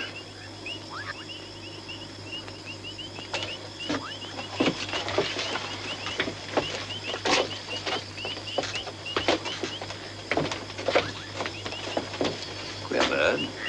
Even for an American. He's been in isolation too long, poor chap. Cut off from his unit. Did you find it difficult at times working with Guinness on Kwai, for example? Yes. Was the differences over interpreting the part? Yes. What were they? Well, Alec came out to Colombo. I mean, we shot the whole film in Ceylon. And he started talking about it in a certain way, and we found that we saw the part in two ways, and I made a fatal mistake. He said, "Now tell me about this chap." And I said, "Well, Alec, if he came to dinner with us now, I think we'd both find him a bit of a bore." And a terrible look came over his face, and he said, "You're asking me to play a bore?" Well, that was all resolved, of course. But it was, we had difficulties along that line, I suppose. He saw it in a different way to begin with. I hope he liked the finished film. I'm not aware that we had different ideas as to how it should be played. I was a little bit thrown when he greeted me at Colombo Airport by saying that he was hoping that Charles Lawton was going to play it, but he'd been thrown me. So he must have had very different ideas, but I let that one pass. And then halfway through the film, after Bill Holden had, I mean, I'd done more than half my part before Bill turned up.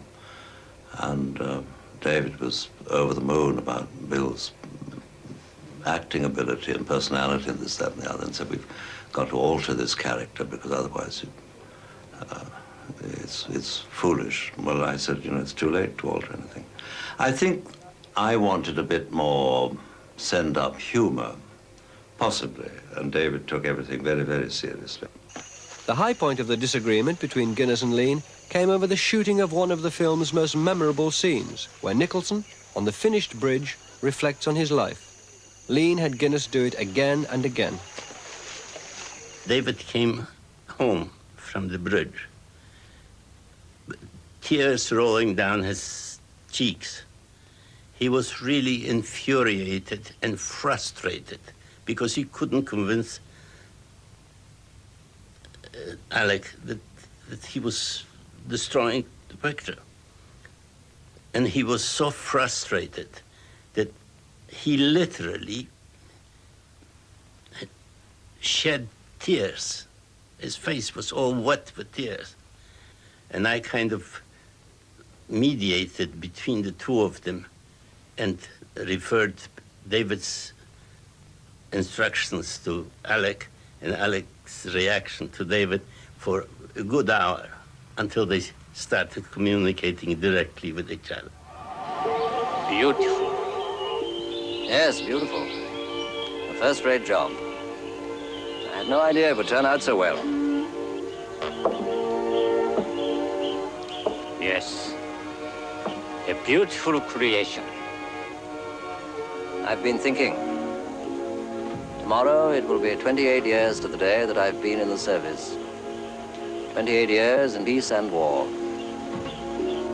I don't suppose I've been at home more than 10 months in all that time. Still, it's been a good life. I love India. I wouldn't have had it any other way. But there are times when suddenly you realize you're nearer the end than the beginning. And you wonder, you ask yourself what the sum total of your life represents. What difference your being there at any time made to anything. Or if it made any difference at all, really. Particularly in comparison with other men's careers. I don't know whether that kind of thinking is very healthy, but I must admit I've had some thoughts on those lines from time to time. But tonight,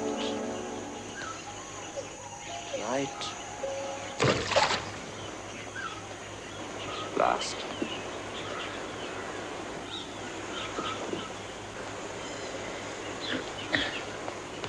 I must be off.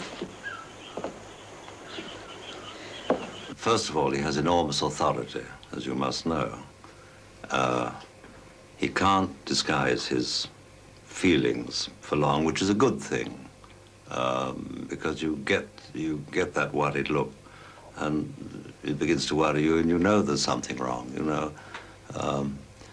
Oh no, his strength really lies in his imagination. It may be a different imagination from some of ours, or different from mine, but it's one you respect, and it's always slightly unexpected. I mean, it's one you haven't quite catered for.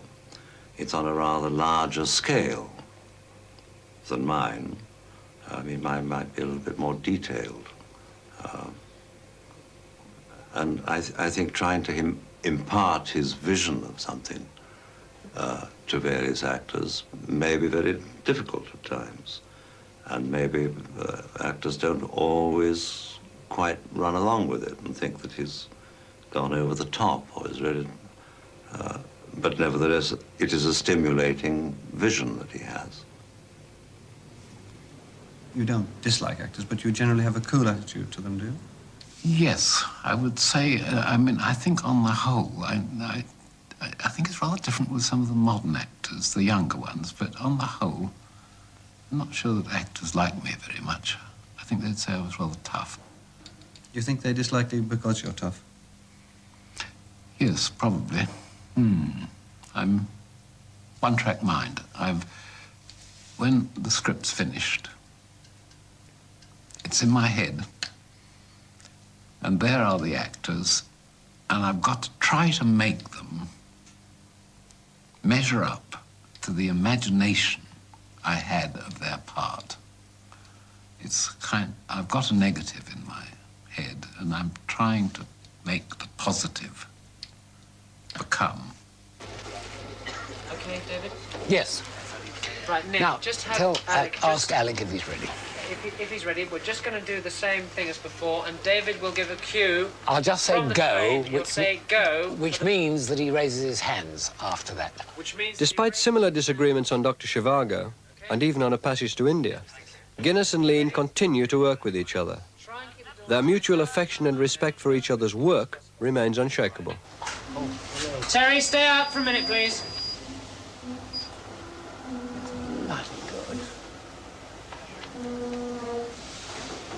Go. Go!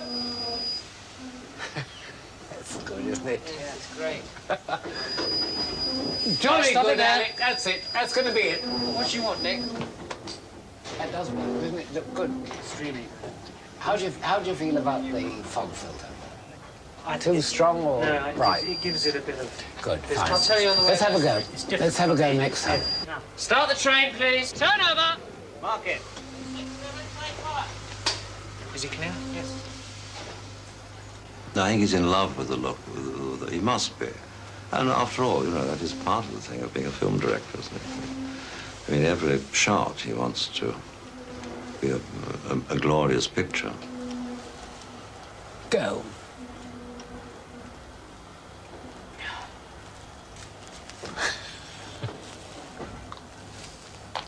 Clever old bugger. Right, let's cut. Very good. Stop the train. Tell him very good. Nick, very, very good. Worked very, very well. Just tell Alec he must come out 2 foot to his left. Here we go. Turn over. Start. Mark it. Start the bloody train. Start the train.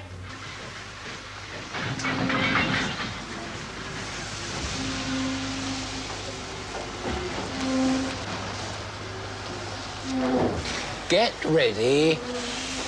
Go.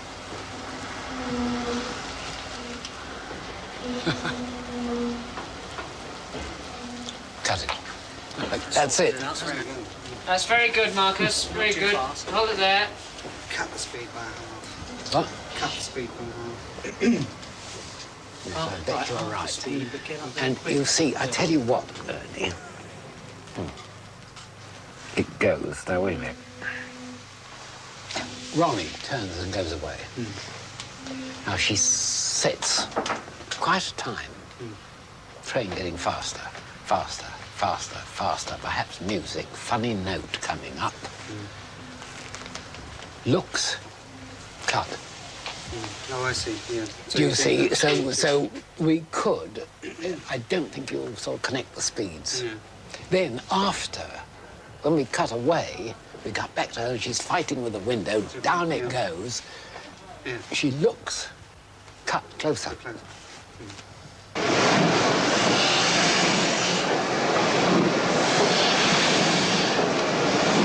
Goodbye.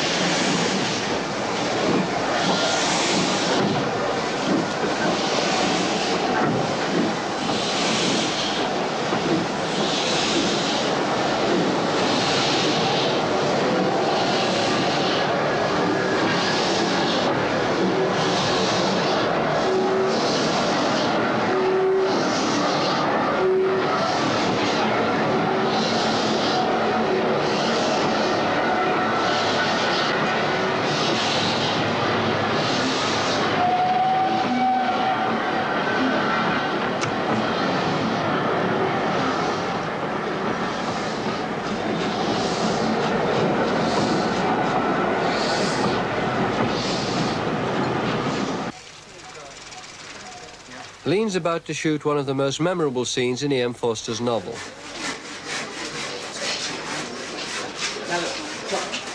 It's where East meets West. Dr. Aziz comes to the home of the pro-Indian schoolmaster, Fielding. It's an intimate and subtle scene. We wanted to film Lean working closely with Victor Banerjee, an actor scarcely known to Western audiences. Victor, how fast can you go? In the past, when Lean has introduced actors like this into his films, they've often become huge stars. Peter O'Toole, Omar Sharif, and of course, Alec Guinness. Lean has never allowed the making of a sensitive scene like this to be filmed. Nevertheless, he and the actors agreed to let us in from the very first rehearsal. Mr. Fielding? The day before shooting began, Victor Banerjee and James Fox read through the scene together for the very first time. Expected guest. Knock, knock, knock. Mr. Fielding? You're doing the second one and then Yeah, the that's third? right. I now cautiously go in. Living area, beautiful, some luxury. Stops in the middle of the room, hearing splashing. He sees so-and-so. Voiceover. Mr. Fielding? Oh, hello. Is that Dr. Aziz? Yes, I'm afraid I am early. Fielding, voiceover. Not on camera. That's fine. I won't be a jiffy. Please make yourself at home. Yeah, really, Mr. Fielding. It's very good of you. I thought I'd say that after I sit down. Sits in an armchair, crosses legs. Attention almost immediately after he sits down is caught by the picture. Camera follows him as he goes over the set, crowded bookshelves. Da-dum. And sound we hear Fielding, half singing, half humming. And this pleases Aziz, who's heard stories about Englishmen singing in their balcony. He looks out and he says, "Hey, Mr. Fielding!" I've got to sort of be cheerfully, happy, good mood here.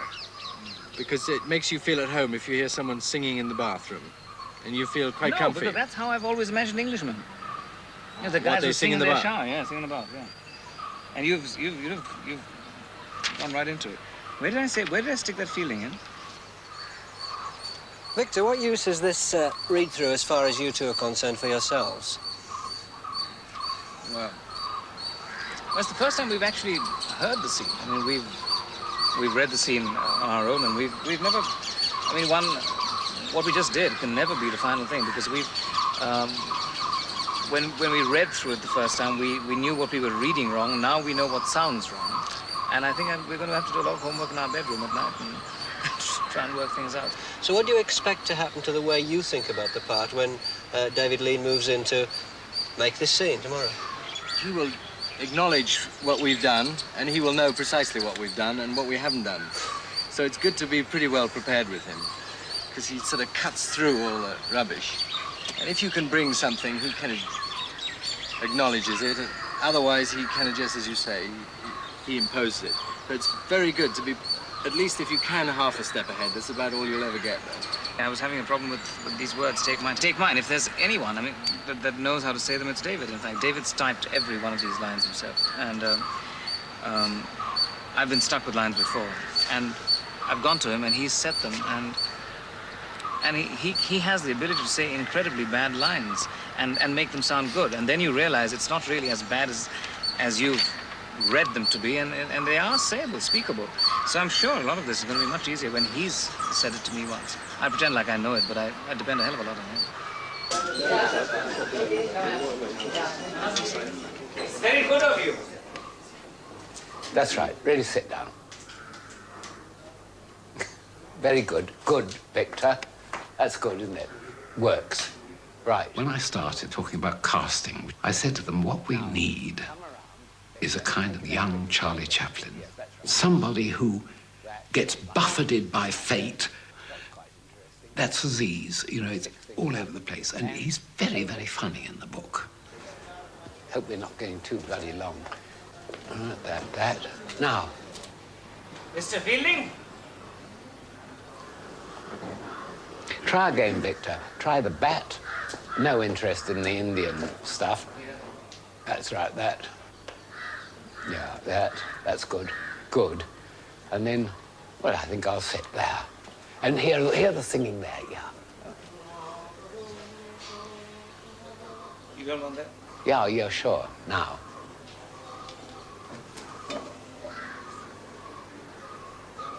Mr. Fielding? I've long been wanting to meet you. I've heard many times about your kind heart and your sociability. And I've seen you in the bazaar.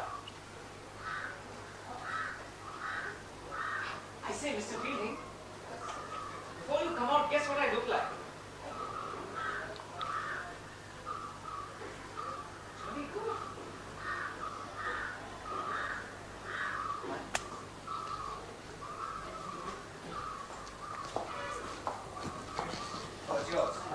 It was a very mechanical sort of thing. There were several things I had to do. There were several lines that I had to say, and cover it and go from point A to B to C to D to E, turn at E, sit at F, and move to picture G. You know, I mean, all that in one. And his script had said, you say these lines and then you move, which is the way I was playing it at the beginning. And he saw a hole in the scene, and he felt, you know, neither of us could really put our finger on what was wrong. What would happen, I wonder, if you sat down? That. Then the books. Mr. Fielding, I've heard... Your kind heart and sociability. Oh, really? Some track, singing. That sounds nice. And then, over, and what would that, Maggie, let's have a look, love. Put that here. What? Look, Victor, come and have a look. And we tried it. And sure enough, I mean, from there, we went on and on and on until he eventually contributed a great deal more. I think when I start on a film, I certainly know the parts better than the actors. So I can certainly talk to them. I can tell them what my view of the part was, and if they go away from it, I tell them why I think it's wrong. I have long been wanting to meet you. I have heard many times about your kind heart and sociability. My dear fellow. And I have seen you in the bazaar. It's kind of tickling a talent. Don't know how I do it. It'd be quite different from actor to actor. Now transfer. That's right. Good. I think that's going to work. Now look, Victor. Yes. There's a more intimate way of doing this business. First bit. Sociability. Yes. It's a little bit It's all claiming. Yeah. Yeah, that's right. Mr. Fielding. Yes. I have heard many times about your... That's it. I have heard That's many times about your... What? I have long been wanting to meet you. And you mean it? Yes, I have long been wanting to meet you. I have heard many times about your kind heart and your sociability. And Don't run it into one. I've heard many times about your kind heart. To us Indians, you're really saying. Yes. Kind heart and sociability. And I've seen you in the bazaar. Ah. And then Yeah, sure. Right, try again, Victor. Actors loathe being given intonations. And I often do, because I obviously hear the lines before they have even read them. And I find it very difficult not to interrupt an actor. Don't you say also? Because I timed it wrong, that's why I shouted it. Right. Okay, back again.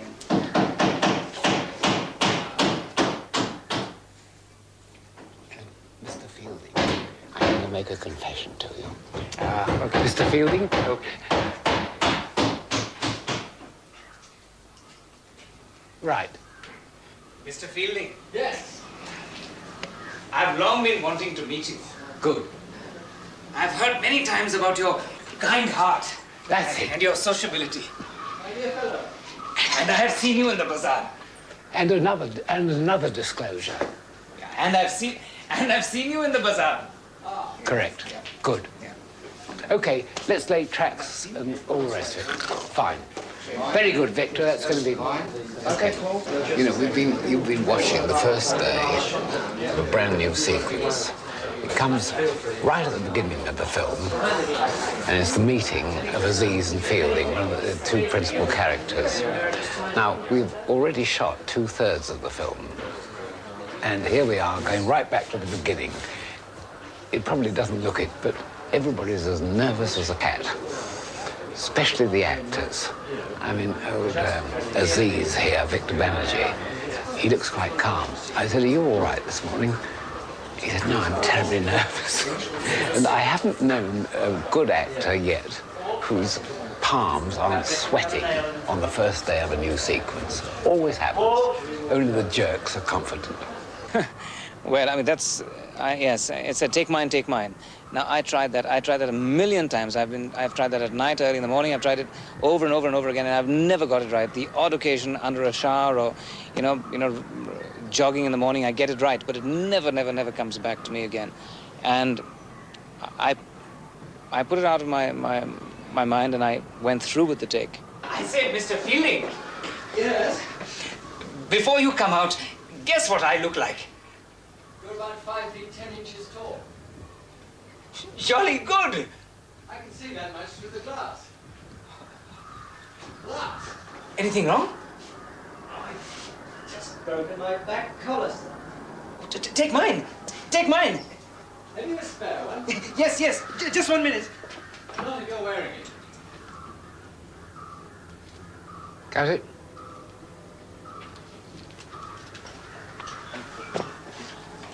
Well, what it is, something I like all of it, except take mine. Yeah. Take mine. It's, If I could say one, it would be a little easier. What? If I could say it once. That might be it. Yes, it would help.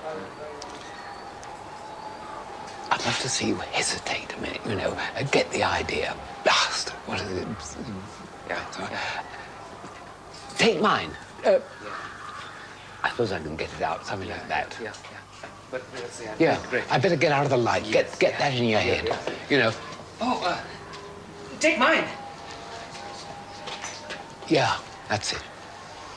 Yeah, good. And don't forget that quick look down. You did a jolly good, 5 foot 9 inches tall. Oh, okay. The first take was absolutely all right, but for that line. He said, I don't like that. You know, what's wrong? So I told him, I said, I can say it once, but I can't say it twice. I mean, so would you mind if I... You see, you've got to be very, very careful. I mean, he will not allow you to you know, either omit or even add a single word. But he agreed. He said, yeah, say, take mine. So that solved that. Anything wrong? I just broken my back collar, sir. Oh. Take mine. Yes. Yes, 1 minute. Not if you're wearing it. No. Here in my pocket. Nobody carries a spare stud in his pocket. Cut it. Oh, I always, in case of... Cut it. Hold that position. Is it easy to go into complete blackout, is he? That's where he ended up. Oh, yes, that's all right. Good. Picture and... That's good, good, fine. Better do one more in case of some sort of cock-up. Right. One more. Maggie, what's the line? What's his line before? I can see that much through the glass. Blast. And Anything then, wrong? and before that? It's jolly good. You're about 5 feet 9 Jolly inches good. tall. Jolly good. We go from jolly good, James. He's very impressed by the mechanical. He gives you things that impress him most about an actor are do it, photograph it, repeat it, repeat it, repeat it. So he's tremendously impressed by the technical aspect of acting, not the spontaneous aspect, not the internal aspect of acting. He's very impressed, I think, by the external aspect of acting. But he, you know, obviously, because he's so intelligent, he has an understanding of what is true. I'll give you that as well. He's not frightfully interested in the process. Do that again for me, will you? Big, just don't take the stud out. Mime it all. James, just go back. Here it is. Many thanks. How'd you do? Come and How'd sit you down. do that? Here it is. Just do it. I always, in case of emergency. Maggie, I think we're going to have to let him go out a picture Yes. and cut with James coming out of the door. Do you see? Yeah. I always, in case of emergency. Here it is. Many thanks. Can I do that again? Let me look through the camera. Here it is, like that. Come up here, it's easier. Is it? Right. Right, focus. Right. Nobody carries a spare. Nobody carries a spare stud in their pocket. I always, in case of emergency. Here it is. I can't operate in low gear. How'd you do? Come and sit down while I finish dressing. You don't mind the unconventionality. Not at all.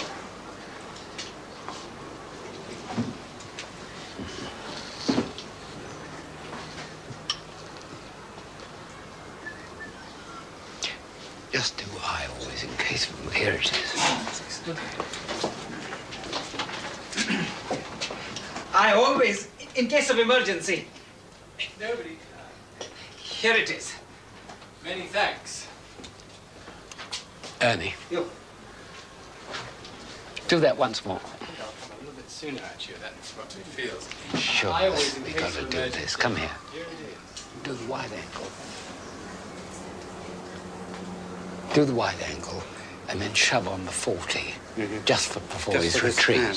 Yeah, just do that once more, will you? Yeah. It's a hunch that I've got, and I just know that there's a certain time when he's interested in the acting, and that's at the moment that he's giving his fullest attention to the acting. A lot of time he's interested in the purely technical, and of course when the take is on, he's watching a lot of different things. And I don't know how his mind works, but I have that feeling, and it's obvious that he is looking for selected moments. He's looking just for very, very few moments. And people probably told you that sometimes he even walks in front of the camera before the scene ends because he knows that he's got it, you know. And actors might be going on doing their stuff, and David will be walking in the frame. 767, take one. Lean is ready to shoot Victor Bannage's entrance. He's aware, however, that the light is fading fast. Victor?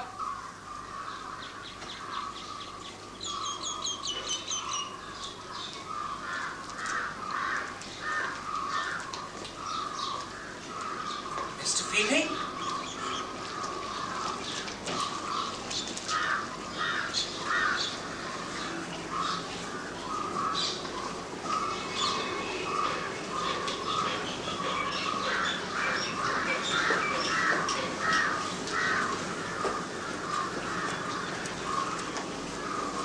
Mr. Fielding?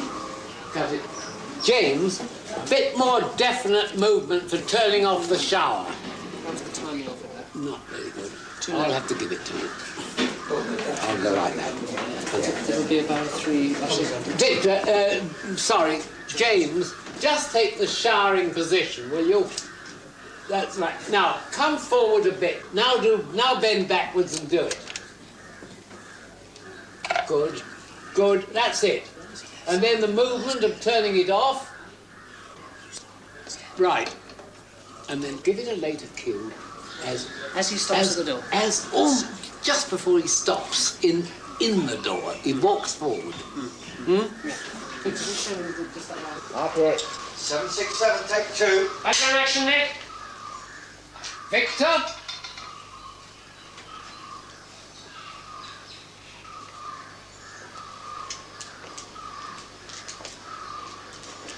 Oh, cut it, I'm sorry. Can those boys be a bit thicker on the ground? Yeah? At the back there. They look very good if there's a little group walking by. About... Cut there. Just before I say Victor, they should move. Nick, can you deliberately in this position? Take that large group and we'll come down the steps. Right, quickly, Nick. Get them to run to their first positions. Ready? Right, here we go. 767, take four. And background action. Victor?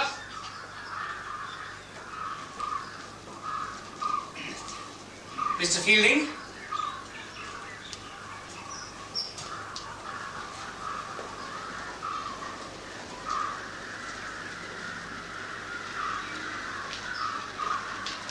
Mr. Fielding?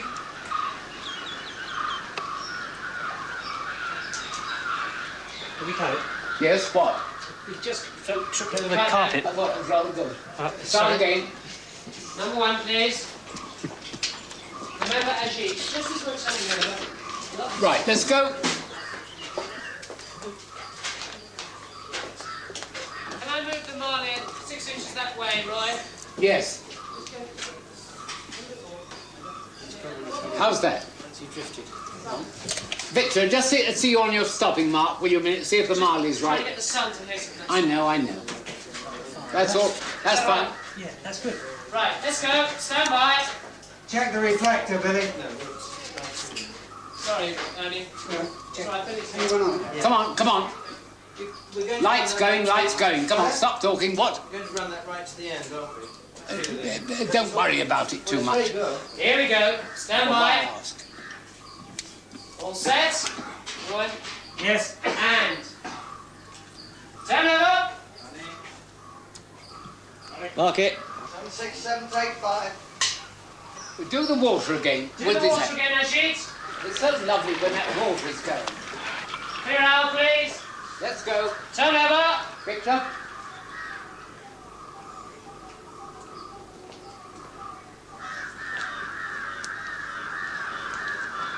Mr. Fielding?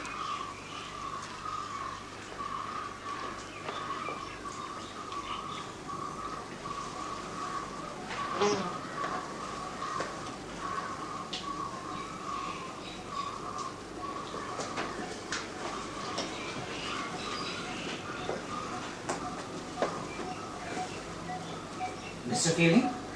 Hello? Is that Dr. Aziz? Yes. I'm afraid I am early.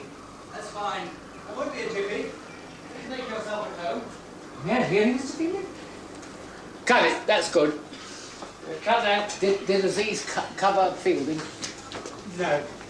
Good. Good, good. Well, that's it, I think. Yes, anybody miserable? Right, just a quick wild track. Keep Ernie, clear, everybody. Ernie, Got are to you get still as well. unhappy or not? What wild track, for Christ's sake?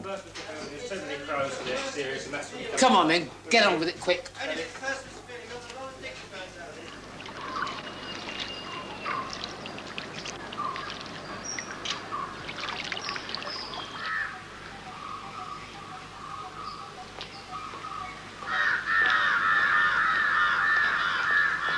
Mr. Fielding?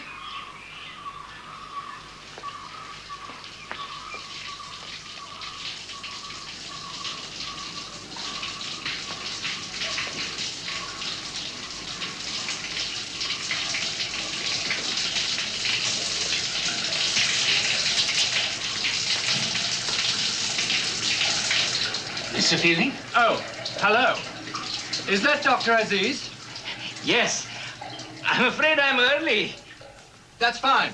I won't be a jiffy. Please make yourself at home. May I really, Mr. Fielding? It's very good of you.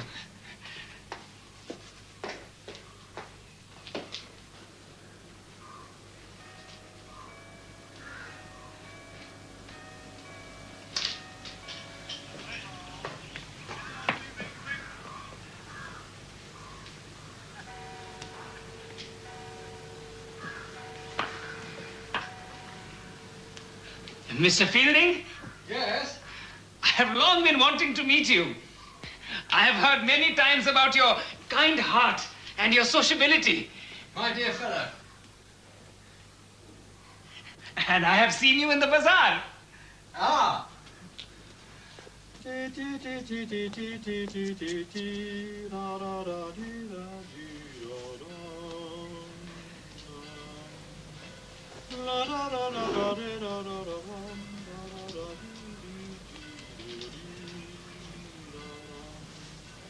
The sun whose rays are all ablaze with ever-living glory doth not deny his majesty, he scorns to tell us more.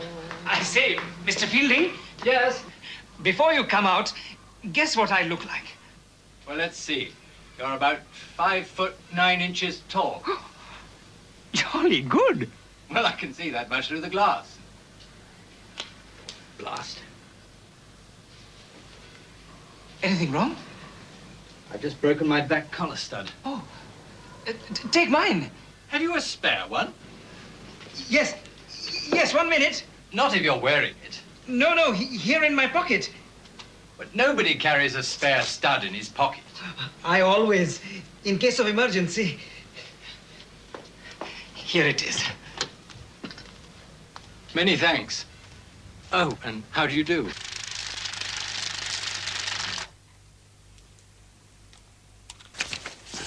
The shooting of A Passage to India is now complete. David Lean is at Pinewood Studios, doing what he likes best, editing it all together. Many people believe that it's his skill as an editor, learned some 50 years ago, that makes him such a great director.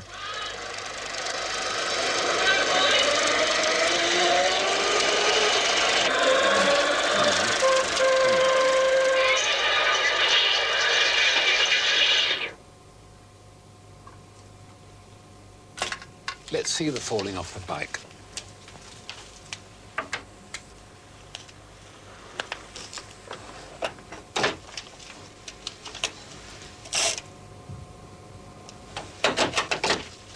In this film, we've taken about 1,400 separate shots. And it's like putting a giant jigsaw together. And it's this fitting of the jigsaw together that fascinates me as far as the film's concerned. This sequence that I'm doing at the moment, some people, the collector, who was the sort of boss of the district in those days, leaves the railway station and he enters the bazaar section of the town. They see a couple of bicycles in front of them. They nearly crash into them, but the cyclist falls off, picks himself up, and he's the hero. Now, I could do that all in a long shot. I think it'd be pretty boring.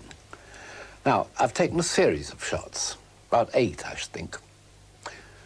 Here we see, you'll see. Now, there's 2 people in the back of the car.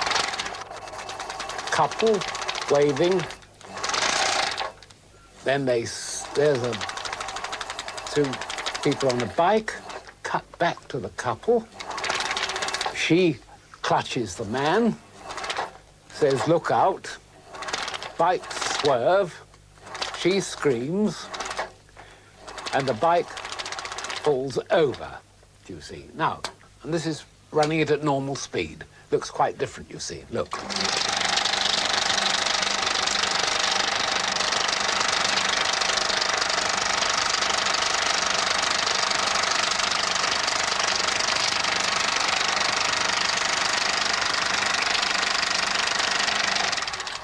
And there's Aziz.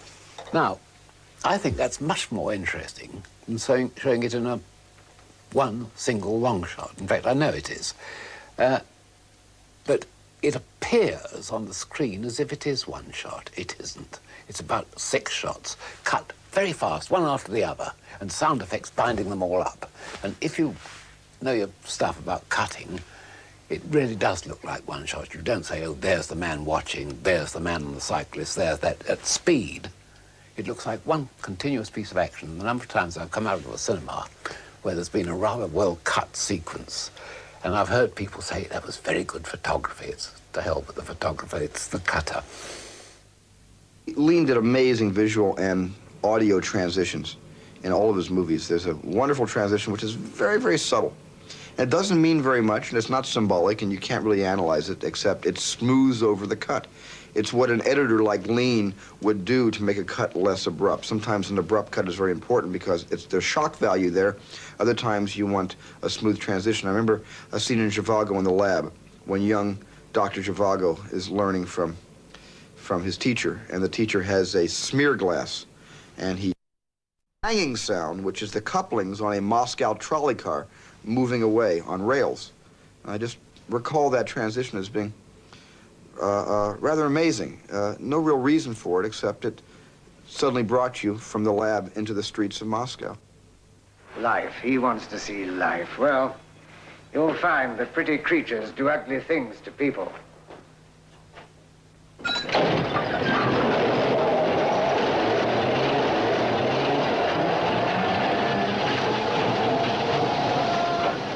And there's another marvelous transition in Kwai, where the marvelous British stage actor James Donald looks up at the sun, and he says, "Am I mad, or are we all going mad, or is it the sun?" And he looks up into the sun, and Lean cuts to a magnificent point of view of the round yellow orb, and William Holden steps into the shot of the sun, and certainly he's 150 miles away, dying of thirst in the middle of the jungle, with his little canteen being drugged behind him. Are they both mad? Or am I going mad? Or is it the sun?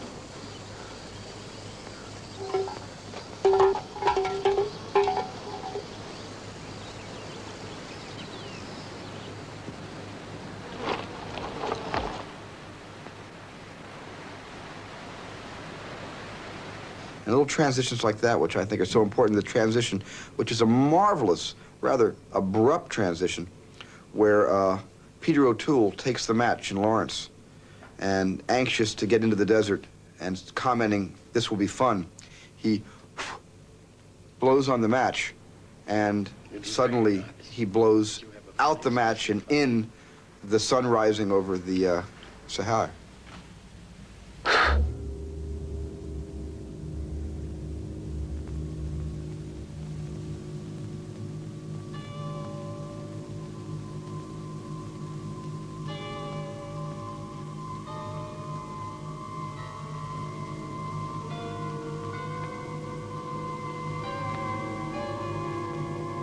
Transitions like this in a movie shows that a movie is thought out deeply. Somebody knew what he was doing. Somebody kept the story moving along.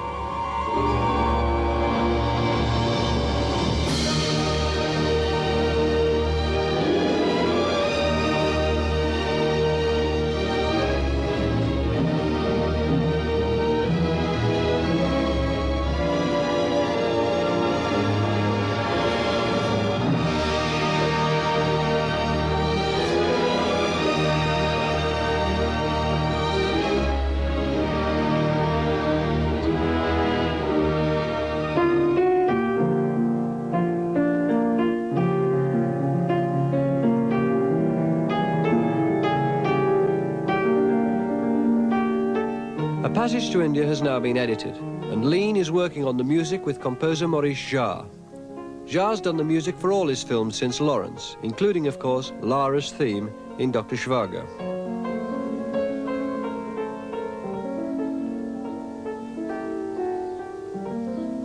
Maybe we should lose the music at one point. Yeah, you know, I think I like that for the beginning. Don't be frightened about making it a little romantic.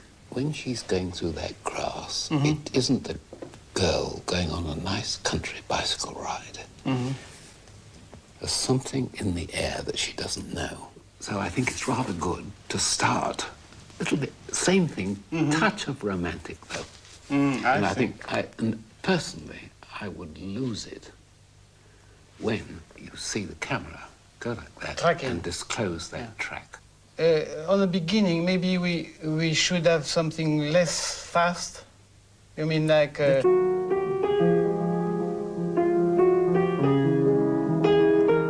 Lean hasn't in fact worked with Jarre like this for 14 years, for it's been that long since he directed a film.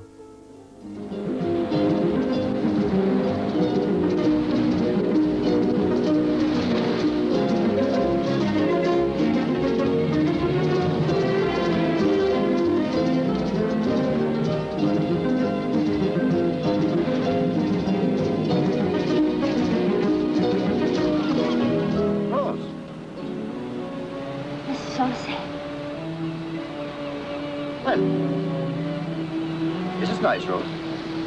Well, you're back then? Yes, I'm back, and Though the public liked Ryan's daughter, the critics hated it, and their reaction had a devastating effect on Lean's life. It was my fault, really. I made a fatal mistake. I know what it is now. When the love affair started, and the Sarah character and the soldier had a love affair, I told Fred, I said, make it as romantic as possible. And we did. I mean, it chose the locations, bluebell woods, clouds on hills, and because I wanted to give the impression of somebody being madly and hopelessly in love, if you like to put it that way, or sexually attracted in this heady atmosphere. And we did it very, very romantically. The fault that I made was I didn't, as it were, tell the audience that that's what I was doing. And the critics all thought I was being a wildly romantic filmmaker.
I should have had the priest or somebody saying, Rosie, you're seeing everything through rose-colored glasses. and follow it with a scene that, and they've got it, and it'd have been perfectly all right. But that's, I think, why the critics attacked Ryan's Daughter. He suddenly made a movie which, at least in America, was a little behind the times, because his movie came out in the early 70s when we were very much into Woodstock and Easy Rider, and low-budget movies were coming out, and there was a whole new wave of independent filmmaking in the States, and suddenly this war horse of a classic movie comes out, which is very much like an old romantic novel, in a way almost like a Harlequin novel.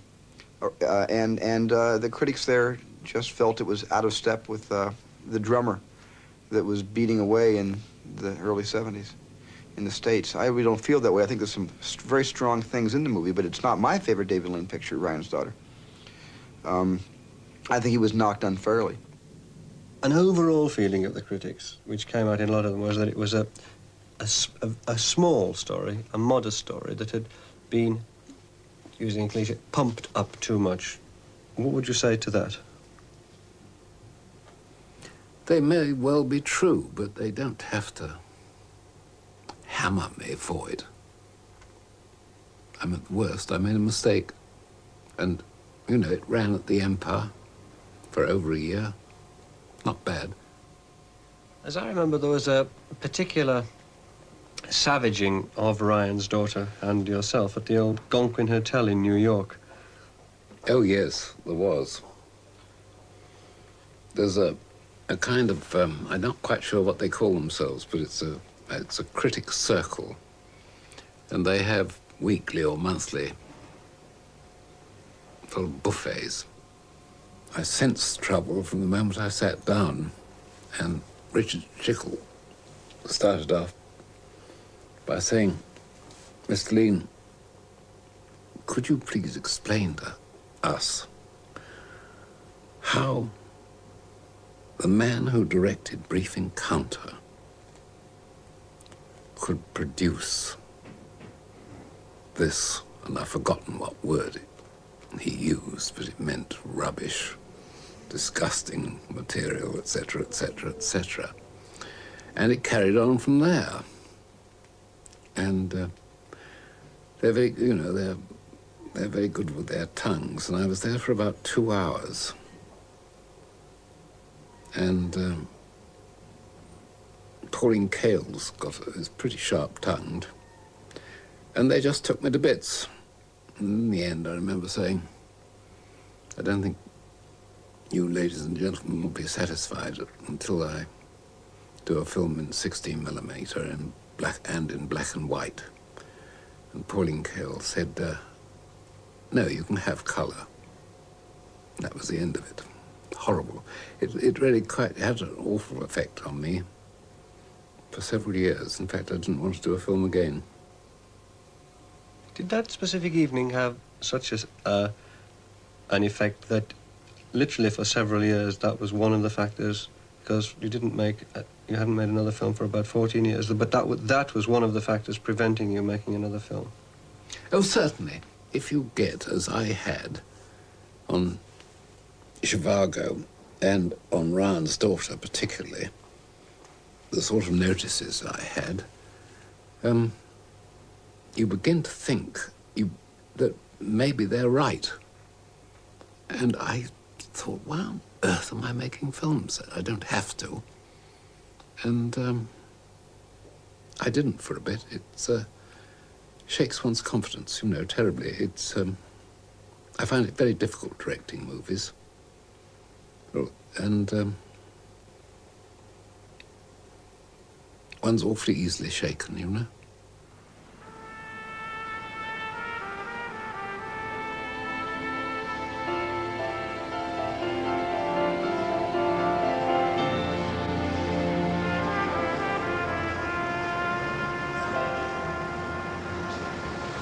On December the 13th, 1984, A Passage to India had its premiere in Hollywood.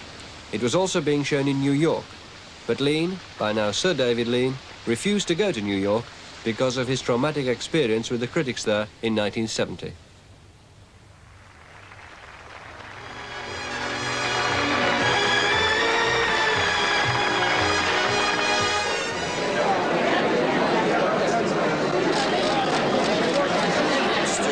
The reaction to his new film has been unanimous. The critics have hailed it as a masterpiece. I think your film is terrific. Thank you so much for all that you've got us. Time magazine, whose critic Richard Chickle chaired the meeting in which Lean was savaged in 1970, made the film their cover story, calling it superb. David Lean's return to the screen after 14 years was, they said, a daring triumph.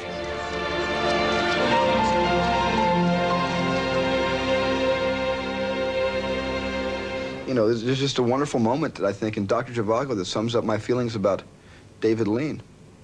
And at the end of Zhivago, Rita Tushingham, Laura's daughter, Yuri's daughter, is walking away and the balalaika slips over her shoulder and Alec Guinness turns to her and he stops her and he says, "Do you play?" And her husband says, "Like an angel." And he said, "Somebody taught you?" And he says, "No one taught her." And then Guinness sort of leans back and with the confidence of David Lean says, "Ah, then it's a gift."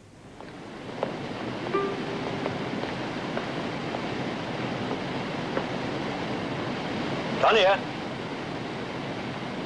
can you play the balalaika? Can she play? She's an artist. An artist? Who taught you? No one taught her. Ah, then it's a gift.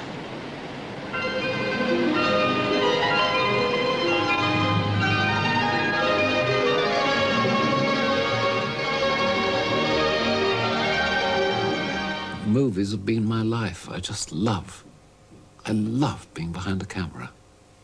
I love putting images up on the screen. I get a tremendous kick of seeing a sequence cut. I'm in the middle of it now, putting music to a film, getting the dialogue, balance right. I find it immensely exciting. It's been my life.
Well, as one critic described him, and I don't imagine Sir David would cavil about it, there goes a real old showbiz gentleman. It was a great documentary. Thoroughly enjoyed it. Okay, Bill.